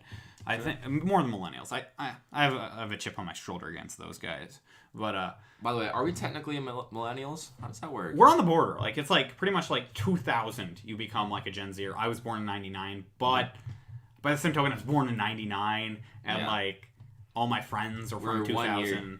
We're millennials for 1 year. Yeah, so it's like yeah, pretty much. I would describe a millennial as a '90s kid, and like we have '90s culture, yeah, but I say we also had a lot more 2000s culture, and we still were developing a lot during the Great Recession. Okay. So. Now millennials are kind of taking over, the mainstream. Youth culture, yeah, yeah. You'd say that millennials are now youth culture. Oh, they're still a lot of them are college age, right? Yeah, college age. Because like the youth culture isn't like the 16, 18. Because they're not like. They kind of show the youth culture. I think you're seeing a lot. You're like the younger youth culture. You're seeing actually become right wing. You're seeing the development of the meme. You're seeing Pepe as a hate symbol. That's insane. I don't get that. Oh well, it's stupid, but it was associated with right wingers. Also, 4chan like can do weird magic things. Never underestimate 4chan. It's pretty much they're like a supercomputer of autism. Pretty much, I think it was... I don't even know what 4chan is, really. Oh, okay, 4chan is like... it's a message board, right? But the problem is, it's like a bunch of guys that are just bored out of their gourds together. And see, I think one of the descriptions is, never underestimate the power of a million lonely men.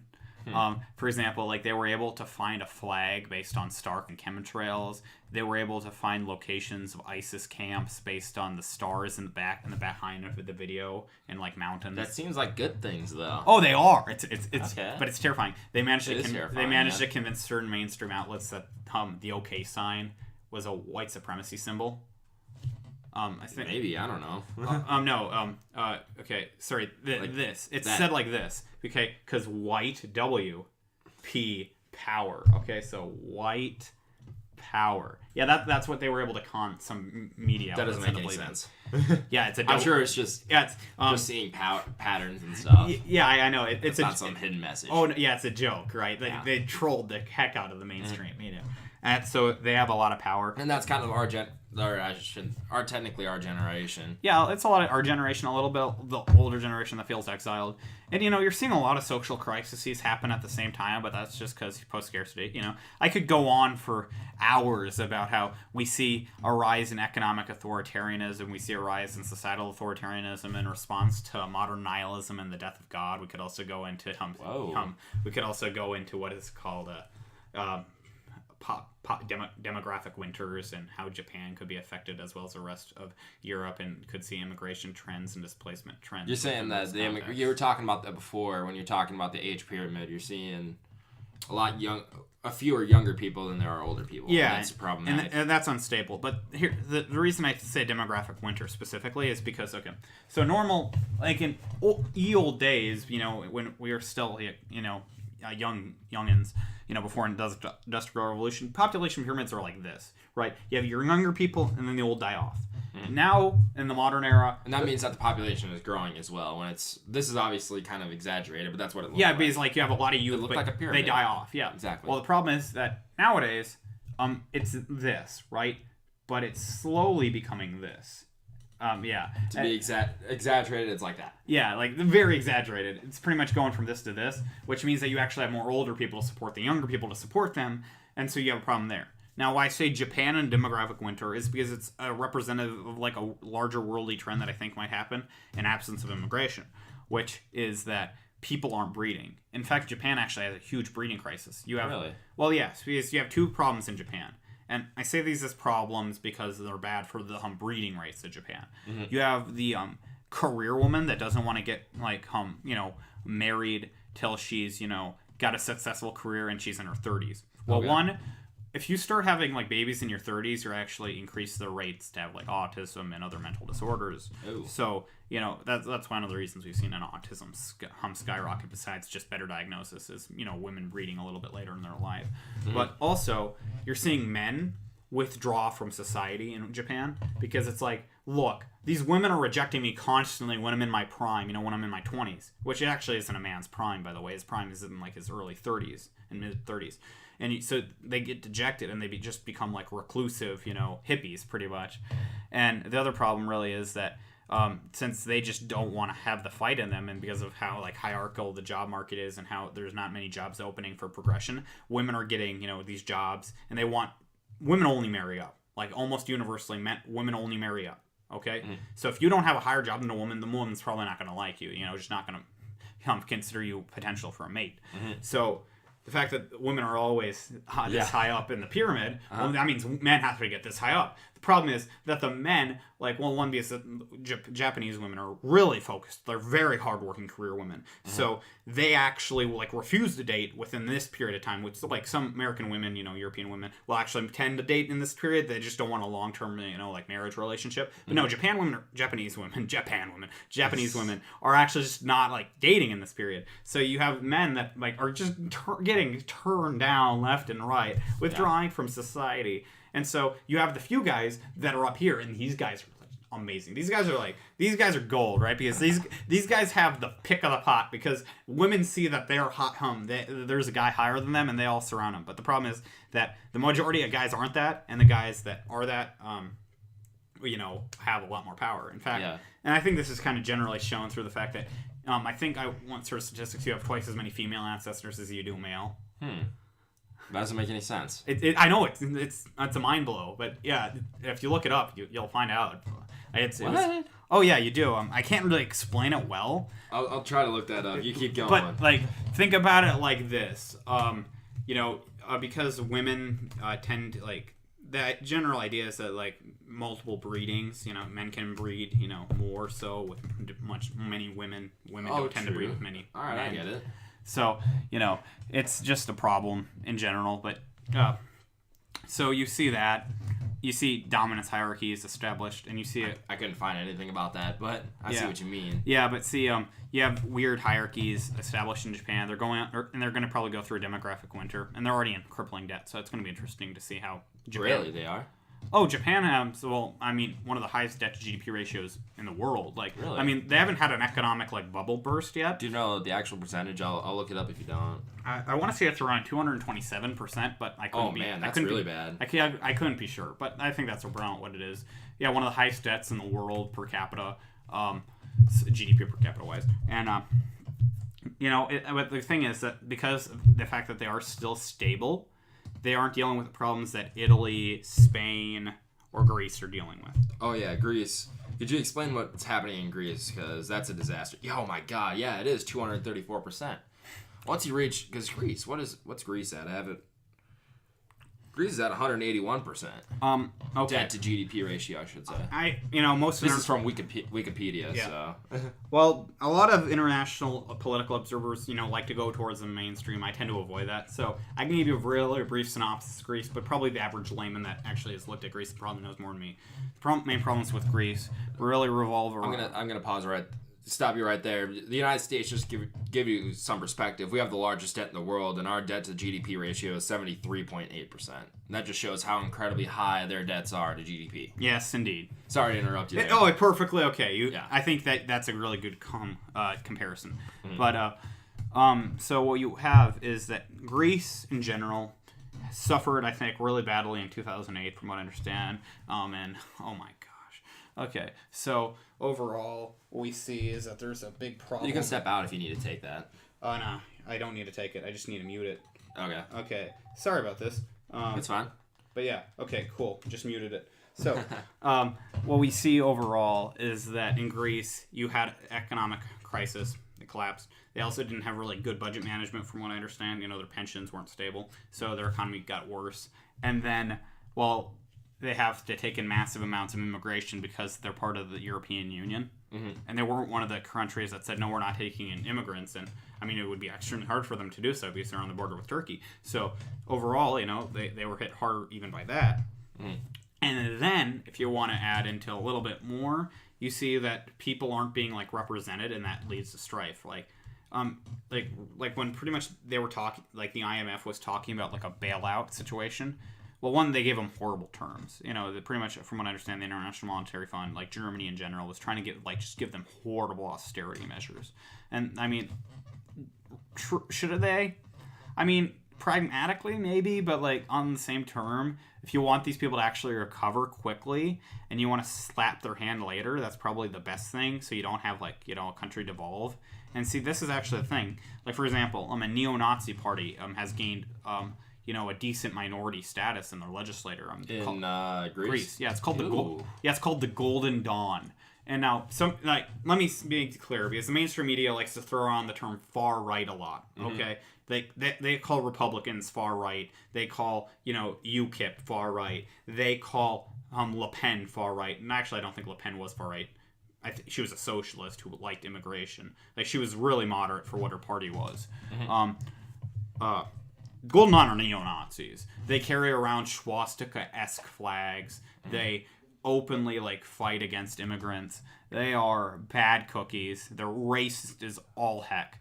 And I mean, you can't really blame them because the homogeneity is just being smashed in Greece. But still, they're forming. They also have the kind of fascist tendency of advocating authoritarianism. I think one of their policy platforms is legalizing ocean mines. That are banned. Have Finding Nemo, there was mines in Nemo. Yeah, those are illegal. Yeah, almost international. Ocean mines. Mines. I thought you meant mines you dig for gold or something. No, mines to blow up ships. Yeah, those pretty much are illegal because if they're hooked, the hooks break, and then they're in the middle of the ocean, and then disaster. Ran a boom. Yeah. So they said let's legalize those to stop immigrant boats. Yeah. Boom. And I mean... And those radical ideas, they really come out of those economic recessions. But that's a depression. That's not a recession. That's a disaster. Yeah, it's horrible. But here's the other thing. When the worst austerity terms were coming to grips, Greece had an election, right, pretty much before that, to how they would handle the deal. Overwhelmingly, they voted for one of the most socialist parties in Europe. Really? Yeah, there's a lot of European countries are pseudo-socialists. They're social market economies or social economies, kind of like Scandinavia. But no, this was a straight up socialist. These are socialist party. This was a socialist party. They won by a landslide. In Greece they did. Yeah, in Greece they did. I can't remember their name. I want to say it starts with an S, but I can look it up. Yeah, look up Greece political parties. Yeah. But overall, Greece is not my forte. But yeah, just a mess there. Huge riots, real societal devolution, economy that's still in the tanks. That's not looking good, and they have to deal with huge amounts of refugees too. So you see a crime increase. So you see a lot of crime. You see a lot of poverty. Oh yeah, a lot of refugees going to Greece. That's kind of interesting. Well, they're right on the border with Turkey. True. And the European Union forces you to take in refugees. Yeah. Okay, I'm trying to find it. It just says Communist Party of Greece KKE. No. I just look up political parties in Greece. Okay. But yeah, I want to say they're called Stakiza or something. Stakiza. Don't look that up. Look at political parties in Greece. It should be one of the first parties listed. But overall, Greece is just a hotbed of bad problems, and I actually don't like focusing on Greece because Greece is obviously bad for a multitude of reasons. Syriza. Yes, that's Syriza. Yeah, that's the acronym for it. But yeah. Yeah. But that's what people 29 to 39 left-wing government ministers, 7 to 29. I don't know how the... Yeah, but it was pretty big when it happened. It was a shock wave. Yeah. And so overall... Yeah, it was founded in 2004 as an alliance, and then 2012 as a party. And for it to grow that much is quite insane in that short amount of time. Yeah. But see, the reason I actually don't focus on Greece, well, one is because there's not a lot of political commentators that are neutral on Greece. Mm-hmm. But two is because... Greece has already collapsed. So, Greece is in a horrible situation, and for a multitude of reasons. So, I like to actually focus on the more developed countries, the ones that are considered strong, and say, how weak are these actually behind the curtain? Germany, probably stable, but dangerous with a culture clash. France. I'm giving Macron a shot, but I don't know Macron. I don't necessarily know. I know he has a lot of party control, so it's going to be interesting. Is that a Greece leader? French, French Prime Minister. Yes, he's the new Prime Minister. All right. Yeah, he's the new leader of France, and his party won an overwhelming majority. It's like crazy amount of seats. So overall, they're economically centrist, but like I'd say probably compared to Bill Clinton Democrats, but considering how socialistic France is, they're like very economically right wing for what France is. They make like the kind of social justice kind of like crazy, like the people that like riot at Berkeley, for example. Mm-hmm. Yeah, there was people kind of like that, but in France, and they were shouting. That's huge, especially in Sweden and Scandinavian countries. And is that spreading to France and those countries? Well, it's already there. It is. Oh yeah, big. One of the things that was going through the streets was protesters just shouting, in French, of course, no to Le Pen and no to Macron, the only two candidates that they had for their like leader, because they hated both of them. They hated Le Pen because they viewed her as like a horrible like right wing like Nazi, and then they hated Macron because he's pretty much like an economic Republican, Yeah. And so. And to them, Republican means Nazi usually. Well, no, like just an economic, like he's economically right wing. He's not a socialist. He's also a banker, and he's like. But that's what they usually think of. When they associate far right with. Yeah. Yeah, they associate far right, and then you have Sweden, and Sweden's looking like it might be a third world country by 2040. That's what I've heard. Like Gavin McInnes and Milo Yiannopoulos have been preaching that. Yeah, and okay, so and that's big because Milo Yiannopoulos lives in Sweden as well. He does? I think so. No, he's a Brit. I don't think he lives in Sweden. Oh, he's British. Yeah, that's right. That's right. But okay, see, Gavin McInnes, Milo Yiannopoulos, I consider them pretty far right. Not far right, but like they're more right than center. Yeah. So I don't think they're objective in what they say. They definitely have a message. It's hard to take them seriously sometimes because they're not. Yeah. Now I'm right wing. I am, but I think that I at least can say it more objectively since I'm not getting paid for this. Yeah. Sorry. Hey, I'm just saying, give me the bucks. Yeah. If he has a Patreon donated, he's gonna give me a stipend. Okay. I would like money too. Subscribe to Tbone Experience. Okay, now that the shilling is over, Sweden. There's a few problems Sweden has. One is that there's only one party in Sweden that is anti-immigration. Mm-hmm. And that party is boycotted by every single other party, so they refuse to work with them. They refuse to talk to them. Okay. And so they're called the Sweden Dems. So the Sweden Democrats are not talked to at all, and they're a minority party. So they're the only party against immigration. Another problem Sweden has is they have a housing crisis. Okay, so all of the pretty much I think there were 7 comparable economies with the housing markets comparable to the United States, from 2008. Okay, 2008. All those countries had housing bubbles that just burst. Not just in the United States, but all those. Yeah, all those top 7 that were like comparable. Okay. Except for Sweden. Really?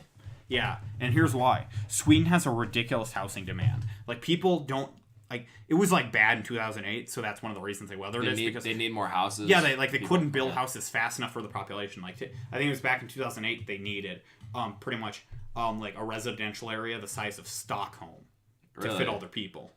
Okay, that's not a really. Is it a large surface area?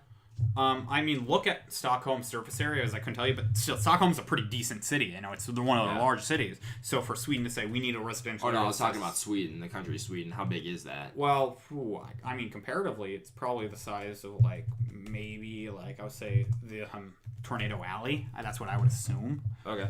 But what you see in Sweden is Stockholm. They need amount of residential areas the size of Stockholm, and this was back in 2008. Well, now they've taken in massive refugees, and now they're doing crazy things. Like, for example, they'll evict old people from their homes and give it to refugees. Really? Government subsidized housing. They'll just give it to refugees. They actually have some people protesting in the streets that they're giving dental checks to refugees to make sure that they are children, like they say, because they've had a lot of problems with people that are 30. Yeah. And saying they're children, and then, And then, surprise, surprise, they're not children. Oh, yeah, it's even worse when you consider, these 30-year-olds, they're going to school with, 15-year-olds. Yeah. So that's pretty bad. And also, rape is pretty bad in Sweden. It's called the rape per capita in Europe. But Milo Yiannopoulos said that, do you know what the solution was from the government anyway. What? It was to give out wristbands, free wristbands to women. Oh yeah. Saying, Oh sorry. Don't rape. Yeah, that was actually one. Yeah, sorry. I didn't That's know what this. he said. Anyway. Oh yeah, that actually happened. They had don't rape wristbands. Horrible. But here's one of the other big problems in Sweden. Not only do they have a rising rape rate, and they have refugees from cultures that pretty much like have sport. Like I don't remember the name of the sport. I sound like the most idiotic person ever on this podcast. I know, but they have pretty much a sport in which it's like kind of like it's like hazing, but like with women and like groups of guys. And in the U.S., it's in Western culture, it would be considered kind of rape or sexual assault. Oh, yeah. And in Middle Eastern cultures, it's kind of like how we view hazing. You know, it's like just gangs of guys going around girls. Tabasan, but like more aggressively because it's the Middle East. Yeah. So you have these Arabian cultures that just play these horrible games. That are pretty much rape. That are rape, pretty much gang rapes. But they're like considered, more like, jovial play, or at least, like guy culture in those areas. And a lot of these quote unquote feminists, they kind of see Sweden as a safe haven. But it's not. And actually, if you can help me out, type in like Arab sexual assault game. Maybe you'll get that. What also is a problem in Sweden is, do you know what the maximum time you can get for a rape is? In the United States or in Sweden? Sweden. I'm not sure. 6 years. 6 years. It's the max. What is it in the United States? I don't think we have a limit. You just can't kill people over rape, I'm pretty sure. I'm pretty sure, like liberals would say, well, if you're white, you don't get charged with rape. And, honestly, if you're, that kind of sadly is true, just because, you have the WASP culture in a lot of areas. Mm-hmm. I hate rapists. It just makes me mad. Oh, sorry. yeah, for sure. Sorry, I get really emotional about that. But I understand. But what we see is that my mind just went blank because I got flurried. Yeah, that's all right. Your question was about that game. They call it the Arabic gang rape Taharush, yes. Phenomenon, which sees women surrounded by groups of men in crowds and sexually assaulted, and now it's spread to Europe. That's from the Daily Mail UK. Yeah, and so it's Taharush. Thank you. Now I don't sound like an idiot, but so what you see in Sweden also is that they have a maximum of like 6 years, and honestly, that's max, right? Yeah. Because what they actually probably do in Sweden is they've had people that are like 17, so they're not 18 yet, rape like 15-year-old girls, 14-year-old girls. And they'll get like a little bit of community service. What? Well, yeah, because they're under insane. They're under 18. Honestly, I'm pretty sure for such a liberal country like that, you think they crack down on that kind of stuff. No, they're liberal with their criminal punishment. They believe in rehabilitation. Okay. They'll rehabilitate the guy who thinks it's okay to rape a 15-year-old. Yeah. See, and the thing is that I believe their maximum for their average sentence for a rape is about 2 years. Really?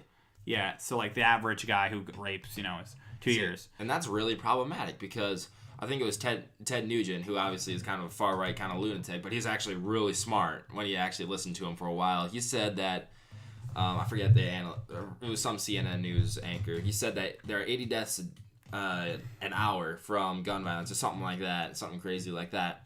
And Ted Nugent said, yeah, but 76 of that are from criminals who got out of prison that were released by the state to do that same crime again. So 76 out of 80 gun deaths are from criminals that just got let out. See, that actually surprises me because I would assume most gun deaths are from suicides. Like that's a major flaw in a lot of the gun violence death is that a lot of it is suicide as well. Yeah, but it's like considered homicide. Yeah. And so we have those problems. We have high suicide. See, and this is actually where most of the homicides come from, right? It's criminals and accidents, and then you have suicides. And I mean, like, funny thing is that like we have these mass shooters, but most of these mass shooters like they say I actually get really mad when people say pass a mental health bill because I'm very for disabled rights. I can't really explain why. It's just very close to my heart. Very for what rights? Disabled, like mentally handicapped. Okay, kind of like the autistic. Yeah. And one of that was a huge problem for a long time. Oh, yeah. The mistreatment of the mentally ill. Yeah, and so one of the big problems that I see is that when liberals say that, I don't think they understand like what they have to say. Because like, okay, what do you define as a disorder that stops you from getting a gun? If you're schizophrenic, most schizophrenics are peaceful. Do we get to just take their rights away because you have schizophrenia? Depression. If you have had depression in the past, do we not allow you to get a gun? I mean, they'll probably stop you from killing yourself if you relapse in the future. But if you are depressed, does that mean you get to take your rights away? Like, this is a constitutional right, and we're taking it away because you have a condition. I can't justify that as moral in most cases. And then you say, well, maybe if they're like, slow. And I'm like, so wait a second, you're just going to take the gun rights away from a person if they have autism. Well, how severe of autism? Because autism exists on a spectrum now. So like we have this quagmire, and I never believe that they actually have a solvency. I think it's just a talking point. Because like, for example, the guy who shot up the Batman movie, he got the gun from his mom. What are you just gonna say? Okay, well, we have to check your whole family before you have a right to own a gun. Yeah, that's not okay. And what should be noted, that's a gun-free zone as well. Yeah, I don't personally. Gun-free zones are stupid. And I think most people can agree they're stupid. No, yeah, they don't work. I think that's proven time and time again. Conservatives don't often make good satire, but Fox News once made a gun-free zone satire, and it was pretty much just like stereotypical criminal guy in like a black mask, ski mask, completely dressed in black, like had a rifle with him, and then is like gonna like looks like he's gonna rob a place, and then he sees the gun-free zone sign, and his eyes go wide, and he's like. Drops the gun and then walks away. Exactly. I mean, it's just like what you're talking about with Native Americans when buying alcohol.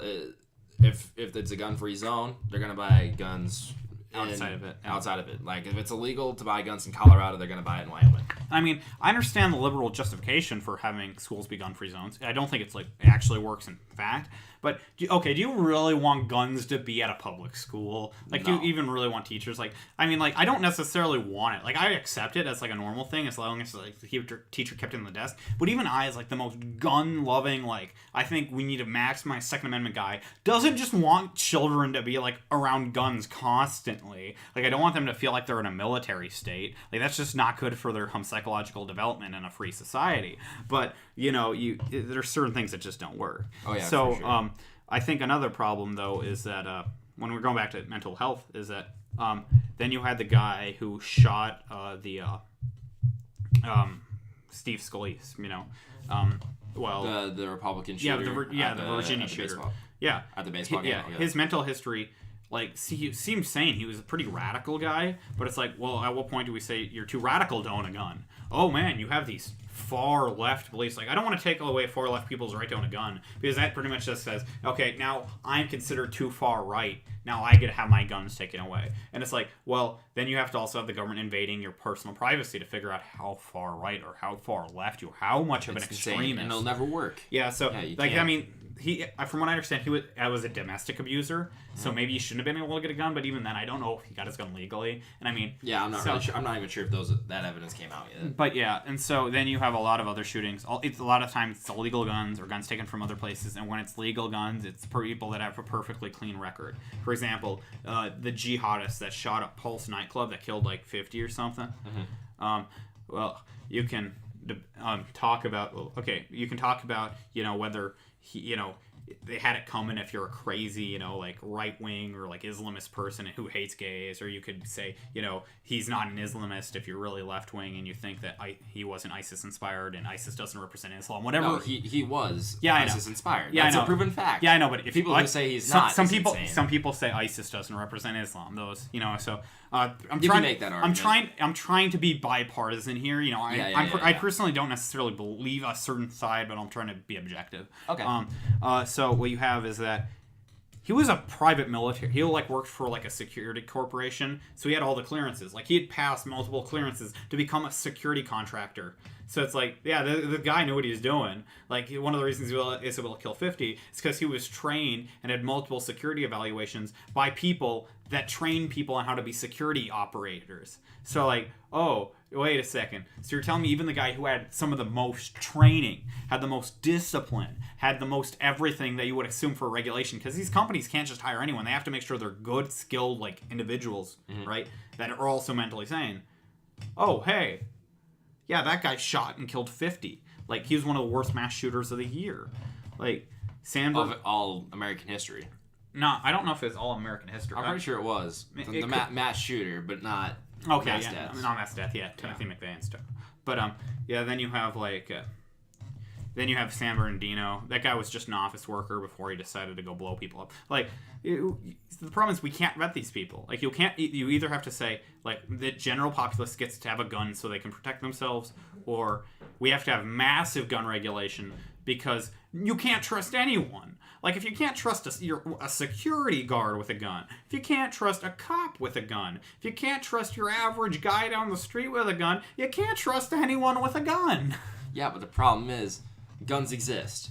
People are going to get guns. Yeah, They're being made. Exactly. People are going to get their hands on them. That's the problem with regulating it, because it does exist. Yeah, exactly. Same thing with drugs. We can regulate drugs all we want. Or I should say, make it illegal. But people are still going to find a way to do it. Yeah, exactly. And it's not that difficult to find illegal drugs, especially in South Dakota. Yeah, I think... Oh, gosh, yeah.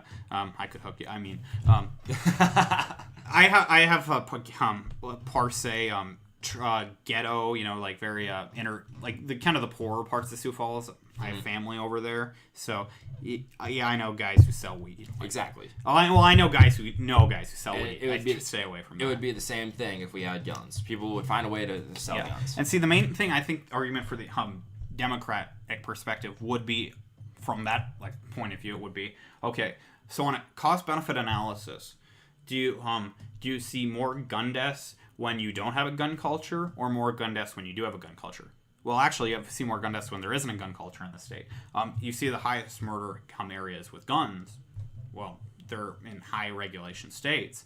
And I think that's personally because, the common person who doesn't have a gun is kind of scared of guns or doesn't really want guns, doesn't think guns should be had. And then the criminal's like, man, these suckers, they don't got guns. Pulls out a gun, come. I think it was Jim Carrey in The Mask, and just starts shooting people. Yeah. And then in South Dakota, and then once they got a gun, the other gang needs guns. Yeah, and exactly. then it's a need for guns. And then in South Dakota, it's like, man, I like my guns, and then I have my rifle, I have my pistol in my pocket, and then the guy's trying to mug me, and he's like, okay, I give him my money. The moment he turns, I grab his hand, pull out my gun, and put 3 bullets in his chest. Yeah. It's like. But the real danger of that is, with having a lot of open carry weapons, obviously it's not a huge problem compared to gang violence and stuff like that, which is, like I said before, 76 of the 80 gun deaths are from I shouldn't say gang violence, but from criminals. Another problem with that would be open carry weapons. Now, how does that work exactly? A lot of people say, oh, I have my gun on me, I feel safe now. But if you pull out a gun and another person has a gun, you're going to get shot. If you're not, you know what I mean? Yeah, you know exactly. Well, I'm saying, but here's how open carry, most people that open carry are probably far right, or not far right, but small government militia guys. Yeah. Because or people that really just want to show off their gun. So if you're walking around suspiciously with the gun, you're still gonna get the cops called on you. Yeah. But if you just have your gun in the open, it's here's what it's probably gonna do. If someone actually is gonna rob a place, well, one, they're gonna shoot you first. But here's the thing. So you're pretty much signing your own death wish if you get into one of those situations. But let's say there's 2 open carry guys. Well then, boom. And then, if the store owner has a gun, which if you're a store owner in South Dakota and you don't have a gun, I'd be surprised. Okay, they draw their gun. They try to put bullets in the open carry guy. You pull out your gun, and then you shoot them. It's... and is it a tragedy? Yeah, but does it minimize violence? Yeah, because most criminals don't have the cojones to get shot. They bring guns because they know that there won't be resistance. A lot of things. I think it's an old Batman saying, criminals are a superstitious and cowardly lot. Mm-hmm. And true, yeah. Yeah. Because if they're robbing a bank, they have something to lose, I think. Yeah. And the people that you have to worry about is people that have nothing to lose. Yeah, exactly. And those people are the crazies. Those people are the guys that manage to pull off the big ones. But and people who have something to lose, those are the people that are mugging you, and they don't want to die. Yeah, exactly. But Columbine shooters. Oh yeah, I just want to kill people, and then the bombs don't go off, and they only kill 11 people, and they're some of the most pathetic mass shooters in history. All right, let's take it easy with that. Yeah, I'm sorry, I'm a realist, even in my description of how stupid a gun owner can be when trying to enact a mass shooting. I'm telling you. True, yeah, because when I sit in I should probably be careful when I'm talking about this, but I'm sitting in a school, we're all sitting in the commons. I'm like, if someone was trained with a gun, this would be really bad. Oh, no. See, someone's trained by a gun. There's actually an even worse situation. Two people. Let's say it's Columbine. You have two guys. Here's how Washington would work. It's Washington. Let's not do this. I don't want to get shot at Washington. Don't worry. No one would do it. Because we don't have two people in Washington who have the balls. Like, I'm the craziest guy here. I'm the craziest guy in Washington, and I don't want to kill anyone. Okay. There would be a guy in the school, and there would be a guy who came early. All right, I don't want to go. I'm sorry, I'll have to cut you off there. Okay. I don't want to be responsible for a mass shooting. Okay. Okay, fair enough. We'll talk about this afterwards. Yeah. Not for the internet there. Yeah, sorry. I can't give you ideas, internet. You might go to Washington, and this guy might die. Now that would be a tragedy, because where would the MMA podcast go? Exactly. Okay. So yeah, let's change the subject now. Swivel, turn. We covered a lot of stuff. A lot of the stuff I wanted to cover already. Oh, cool. So retirement. This is another big problem here, because basically with Social Security and stuff like that, we were talking to, what's that senator's name? Who came to Washington? John Thune? John Thune, yeah. Somebody asked him the question about Social Security, and he basically said, because we're spending more and more into debt on Social Security than anything else, and he says if we don't find a treatment, or if we don't find a solution soon, we're screwed. What do you think would be a good solution here, or how big of a problem do you think this is? There's so many not good solutions. Like, all solutions are bad. But is it because we're already in that deep? Or? We're in way too deep. We're in so deep. Society's relying on it. Now then, if we can survive it going bankrupt for 10 to 20 years, we'll probably be safer, because people have built up IRAs and 401ks and shit. But a lot of people aren't even doing it on the current system, which is sad. Mm-hmm. You know, like, even the poorer parts of my family actually are starting to do that, which is surprising me. That poorer communities in general aren't doing that, but it's like, maybe it's South Dakota responsibility. I really don't know, but maybe it's my family, even when they're poor, are smart. But overall, you just see you have a problem in which, okay, do you understand? I actually wrote my final paper for my one of my college level English courses on Social Security. Oh, really? So, what the general problem is that to make it generous, it wasn't set up where you had your own account. It's where the working base paid a certain amount to you. Okay, that's because it was Great Depression policy. Problem is that that's bad in the long run, because one, population shrunk, and two, people started living longer. So you had pretty much a smaller amount of people, relatively, because populations grow, but the young population isn't growing as much as the old population, kind of thing. Yeah, that's what we were already talking about. Yeah. Ooh, demographics. But so you have a pretty much smaller amount of the population supporting more people, and that's unstable. And also, what you see is that because basically what Social Security is now, the federal government put up X amount of dollars, and then from there on, to get it started, and then from there on, the younger people who are working, they're taking out money from Social Security out of their paychecks or income tax, and that's going to the people who are already retired. And it's just a trust that once you retire, that the younger generation will pay for you. Yeah. And then once the older generation is so much higher and their costs become so much higher than the younger people, well, then that's, if there's more of a population of older people than younger people, we have more younger people trying to pay the salaries of older people, and then we got a disaster. Yes. And there's a few problems I hate, things I hate about when people argue Social Security. There's one huge argument, I hear it all the time. It's wrong, and people should know it's wrong. And you can't debate Social Security with people that are past 40 or 50, okay? Because it's emotional at that point. They cannot. It's not a logical argument, because they know how. It's already too late. Yeah, they know how reliant on it they are. Yeah. It is not the government stealing money from your accounts. That never happened. It was not designed so you would have an account. It was never that way. No, it's never that way. It's not like you put money in and then you're gonna get your money back. That's not how it works. Yeah, it's a trust. It's a big lie. It's a big lie, and it's a huge lie, and I hate it. But another problem that you have is that what do you do? Well, Social Security, you have a few choices. You can cold turkey. That kills people. you can cut Yeah, it. if we stop it cold turkey to try to find a new solution, then everyone who already paid into it, everyone like 40, 50 years old. Huge economic problem. That's bad. You can't. We can't do that. So we're kind of institutionalized in this. Yeah. So your question is So finding a solution is very tough. Well, see, funny thing is, I believe when FDR implemented it, one of the like gotcha kind of points of Social Security is that the average age of death was when you started getting Social Security. Now, I might be wrong, but I'm pretty sure that's what I've heard. Yeah, that's what I've heard as well. Yeah, so the average age of death is when you get it. So it's like, gotcha, 50% of the population won't get Social Security, and that's one of the ways it was also sustainable. But then politicians didn't raise it, so it wasn't a pragmatic policy anymore.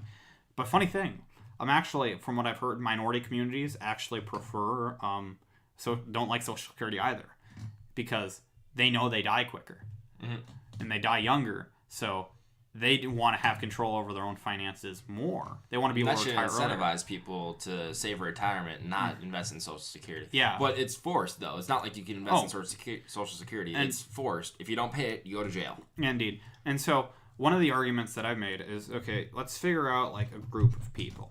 Okay, let's say we have a cutoff date. I don't know how long it takes to really do, like if you're doing like critical mode, how many years it would take if you're trying to save for retirement.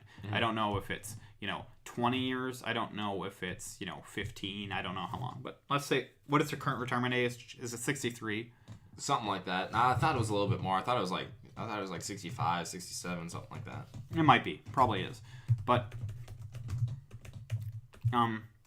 what you see is that, like, okay, let's make a cutoff. Like, let's say if you're 40. 62. You can receive benefits at 62. That's a lot younger than I thought it was. Okay, but I was close. You only receive 75 of your monthly benefit. You'll receive 100% at 66. Okay. And that's the full retirement age. Okay. So what you see is that let's make a cutoff date. Let's say if you're 40, you have to spend the next 26 years critically saving for your retirement. Hard, yes, but then we say, look, for the next 26 years, like if you're 41, or we'll insure you, but we'll also be cutting your rate. So like, okay, 41 you'll get Social Security, but you'll get less than a 42-year-old, and a 43-year-old will get less than a 44-year-old. But like, and then people that are already home retired will get the full thing, and then you'll have progressive cuts till it's nothing. And so people have to save more and more and more and more. Progressive cuts as you get older? Progressive cuts is you're younger. You know what I mean? Okay, yeah. Yeah, because like younger people entering it have time to save, and so you need to make a system like that. And when you save early, this is huge with the magic of compound interest. You can. Yeah, albeit we're in a low inflationary cycle, so magic compound interest really isn't magic. But True. Yeah. Honestly, this interest rate it's the lowest it's ever been, right? Well, we haven't we might enter a really bad inflationary period. Really? Okay, because one thing is business cycles normally last about 8 years. It's been about 8 years since 2000. It's 8 to 10 usually. Yeah. We're in 2017 right now, and we haven't had another recession since 2008, and we have pretty much minimized our federal our Federal Reserve, our Feds. What they can do is they can manage like the interest rate that they give out, so that they can make sure that they can control inflation. Well, because of how low it was constantly kept during the Obama administration, we actually are at a point where if we entered a depression now, we couldn't lower it, right? So actually, the Federal Reserve entered panic mode this year. Oh, really? And started, I think it's plan on raising it 5-7 times. Oh. Because they have to. Because when we enter the inevitable end of this business cycle, they'll need to be able to lower it. So what you're saying is here, if you need to get a loan, do it now, right? I don't necessarily know if you want to do it now. In fact, actually, you know what? If you want a loan, I would say do it now. And if you want to save, do it once the crash occurs. Okay. Because that's the funny thing. It's if you want to profit off of economics, be the most counterintuitive person ever. Because it's like, okay, there's an economic crash. What should I do? I should figure out a way to save money, because then I can get a huge payout, because my compound interest deal can be much higher. Mm-hmm. And by the same token, it's like saving money during a boom period. Well, everyone's doing that. So, you're getting a low interest rate. But when it's a crash, everyone starts spending their money for their necessities. That's when you have to pump money into your savings, so you actually get the compound interest benefits. That's the magic of compound interest, working against how the society thinks. And man, that's interesting. because a lot of people benefited off the 2008 recession while many people suffered. But the smartest of the smart people made a lot off of that once the economy stabilized. All that you have to do is just know that the economy will stabilize. Yeah, I shouldn't say will. There's no guarantee, but based on most cycles. Also, I mean, after 2008, I mean, everything's too big to fail. I don't think, we bailed out the bankers instead of shooting them in the streets. I mean, that tells you how progressive America is as a country. We should have jailed those bastards. But I'm allowed to curse on this stream, so I'm perfectly okay doing it. Yeah, okay. But yeah, we should have jailed the bankers in 2000.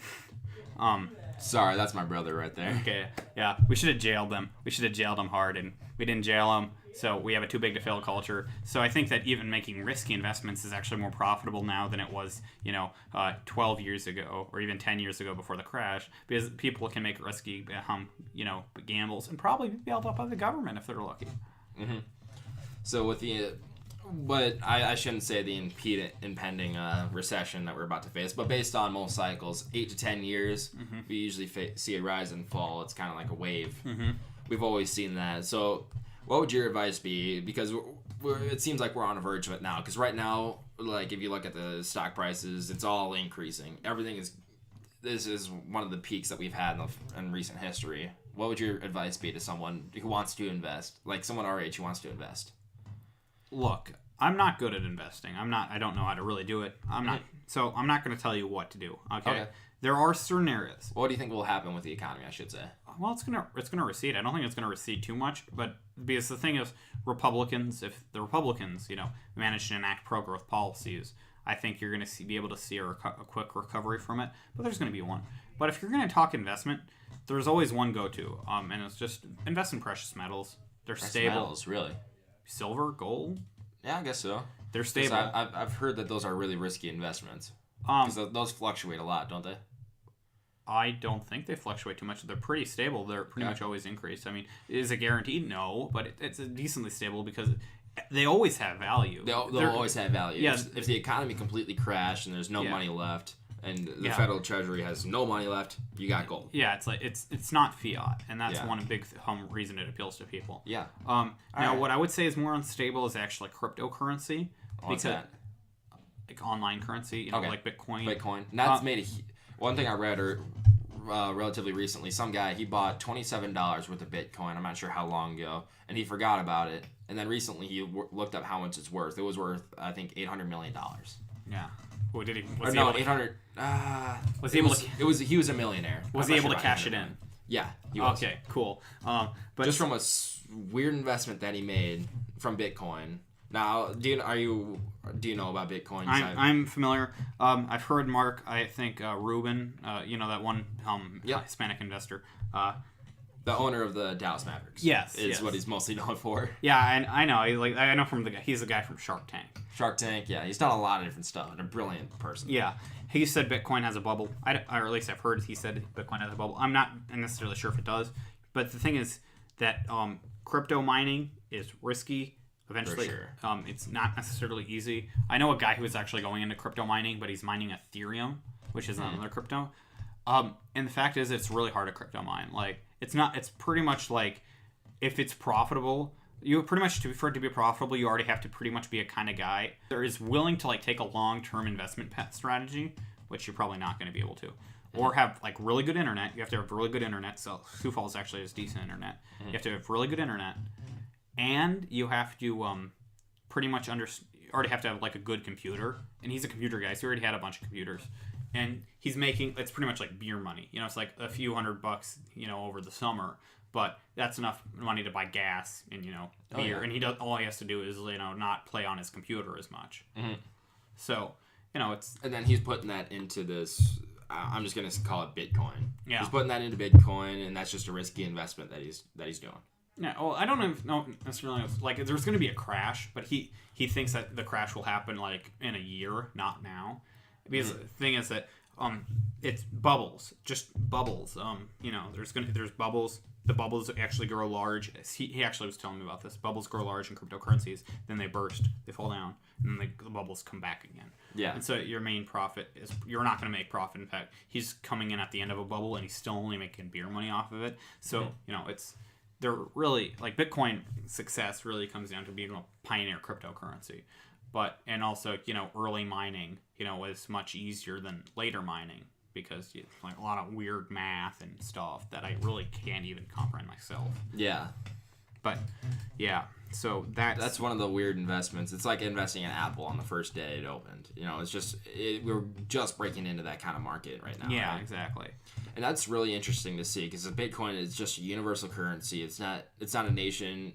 It's not backed by a Federal Reserve or any nation. No, it's just people from across the world trying to make as much of it as they can using supercomputers. And this might seem kind of I shouldn't say it's a conspiracy theory, but that's the first step to a global economy is a universal currency that can spread from. Yeah, but the thing is, like, we are already in a global economy, right? True. So, yeah. The main thing that and Bitcoin's not universally accepted, right? Like, if you have to convert your Bitcoin into dollars, and if you actually are buying things with Bitcoin, you're probably buying things like heroin or like guns. True. Yeah. But once countries start accepting it, then countries won't accept it. You don't think so? Because I guess that will lower their own dollars, right? They don't have control of it. It's not a fiat currency. Yeah, and that's countries need fiat currencies to sustain themselves in the modern Keynesian economy. And that's as close as we can get to a complete laissez-faire. Yeah, we legit. It's never gonna happen. You don't think so? No, because I'd be really interested to see if it would happen. I want to see it succeed. Well, it would be awesome if it succeeded. I think. For sure. But I just want to see it gain popularity. Yeah, and it is. Problem is that governments can't give up fiat currency or else it would destroy the global economy. You think so? Pretty much guaranteed. We built it on an economy. We have our economy is just built on debt. Like the amount of debt the United States has is ridiculous, but it's allowable because of fiat currency and the fact that we can just keep on taking debt. Because in the end, that seems dangerous though. Once investors start getting wary of the United States not paying their debt. Yeah, I know. Oh, it will be. Problem is the United States always pays its debt. And the fact is we're such a global powerhouse and our military is so large that we can threaten almost any of our debt holders. True, yes. And if investors start getting scary, and they're more scared about the U.S. if they're not able to pay their debts back, the collapse of the world economy. Yeah, exactly. That's the thing. It's like, if the U.S. can't pay back its debts, so you just have to trust us. Exactly. You will trust. Funny fact, do you know the national currency of Zimbabwe? Yes, I am aware of that. There's $100 trillion bill or something like that, and it's worth 25 cents or something crazy like that. Well, no, they actually don't have a currency anymore. They don't? It's the U.S. dollar. Oh, it is? Yeah, so they actually, funny thing, so they actually rely on a currency that they can't control. Like, some countries, peg their, value to a U.S. dollar and say, this is how many U.S. dollars it's worth, but that, destabilizes it. Mm-hmm. No, it's legit. The country we accept in Zimbabwe is U.S. dollars. Really? Yeah, so it's not just because they're that hyperinflation, because of how high it reached. Some years taking over, it was over $1 billion in some months. Well, okay, that's bad. We can't actually save this currency anymore. They just had to abandon it. So that's actually one of the interesting things about Zimbabwe is their currency got so bad. Well, the country too, but the currency got so bad. They just had to completely change it. Yeah, they had to get rid of it, and they were like, hey, we have a bunch of U.S. dollars lying around. So U.S. dollar is now the new currency of Zimbabwe. Huh. And I mean, that's really interesting. And they can't screw it up because they have no control over the printing of U.S. dollars. Yeah. So they just use U.S. dollars. It's not like the United States. That's not like a colony in the United States. No, they just use U.S. dollars. Really? Yeah. So wow, that's really interesting. Yeah. If you ever want to go on a vacation in Zimbabwe, which if you're crazy, you probably do. Yeah, I don't want to do that anytime soon. Yeah. But if you ever go to vacation in Zimbabwe, you don't have to convert your currency. So fly Zimbabwe. Step, I guess. And then you have to get vaccinated and arm yourself. When you have to bring a guard of goons because you're a Westerner and they're going to steal your money. They just use the United States dollar. It's not like they print it there. It's just it's not like the colony. It's just they just use it. Yeah, just use it. That's crazy. Oh yeah. But this might seem like a dumb question? How does the money get over there? You know what? I don't know. I'd assume that maybe they had it laying around, and I'm guessing what the government maybe did is take out loans in U.S. dollars and then just flood the economy with them. Okay. There's ways to do it. You could probably just get loans and then make U.S. dollars be there. But yeah, it would take transitionary period to get new currency in the market almost anywhere. So it's how do you get a new currency to some place that doesn't have it? How do you peg your currency? It's a very different thing. So I understand your question, but it's they just probably took out loans in U.S. dollars and probably tried to flood their economy with them so that they could actually like have currencies. And then they said, if you're going to pay in U.S. dollars. And so the companies that were in Zimbabwe probably are multinats. So they're like, okay, we can pay you in U.S. dollars. Huh. Because like maybe it saves them conversion even. Yeah. Wow, that's interesting. Well, unfortunately, I might have to cut you off now. Okay. Well, this is a lot of fun. So thanks for coming on my show. No problem. We'll have to do this again for sure. Oh, indeed. I hope to be here whenever you do it again. Oh yeah. So anyway, I'm not sure how to end this, guys. So anyway, I have this ending that I usually do with Tbone MMA. But anyway, my name is Tyler Breck, and this is Carter Munce, and I'll catch you guys later.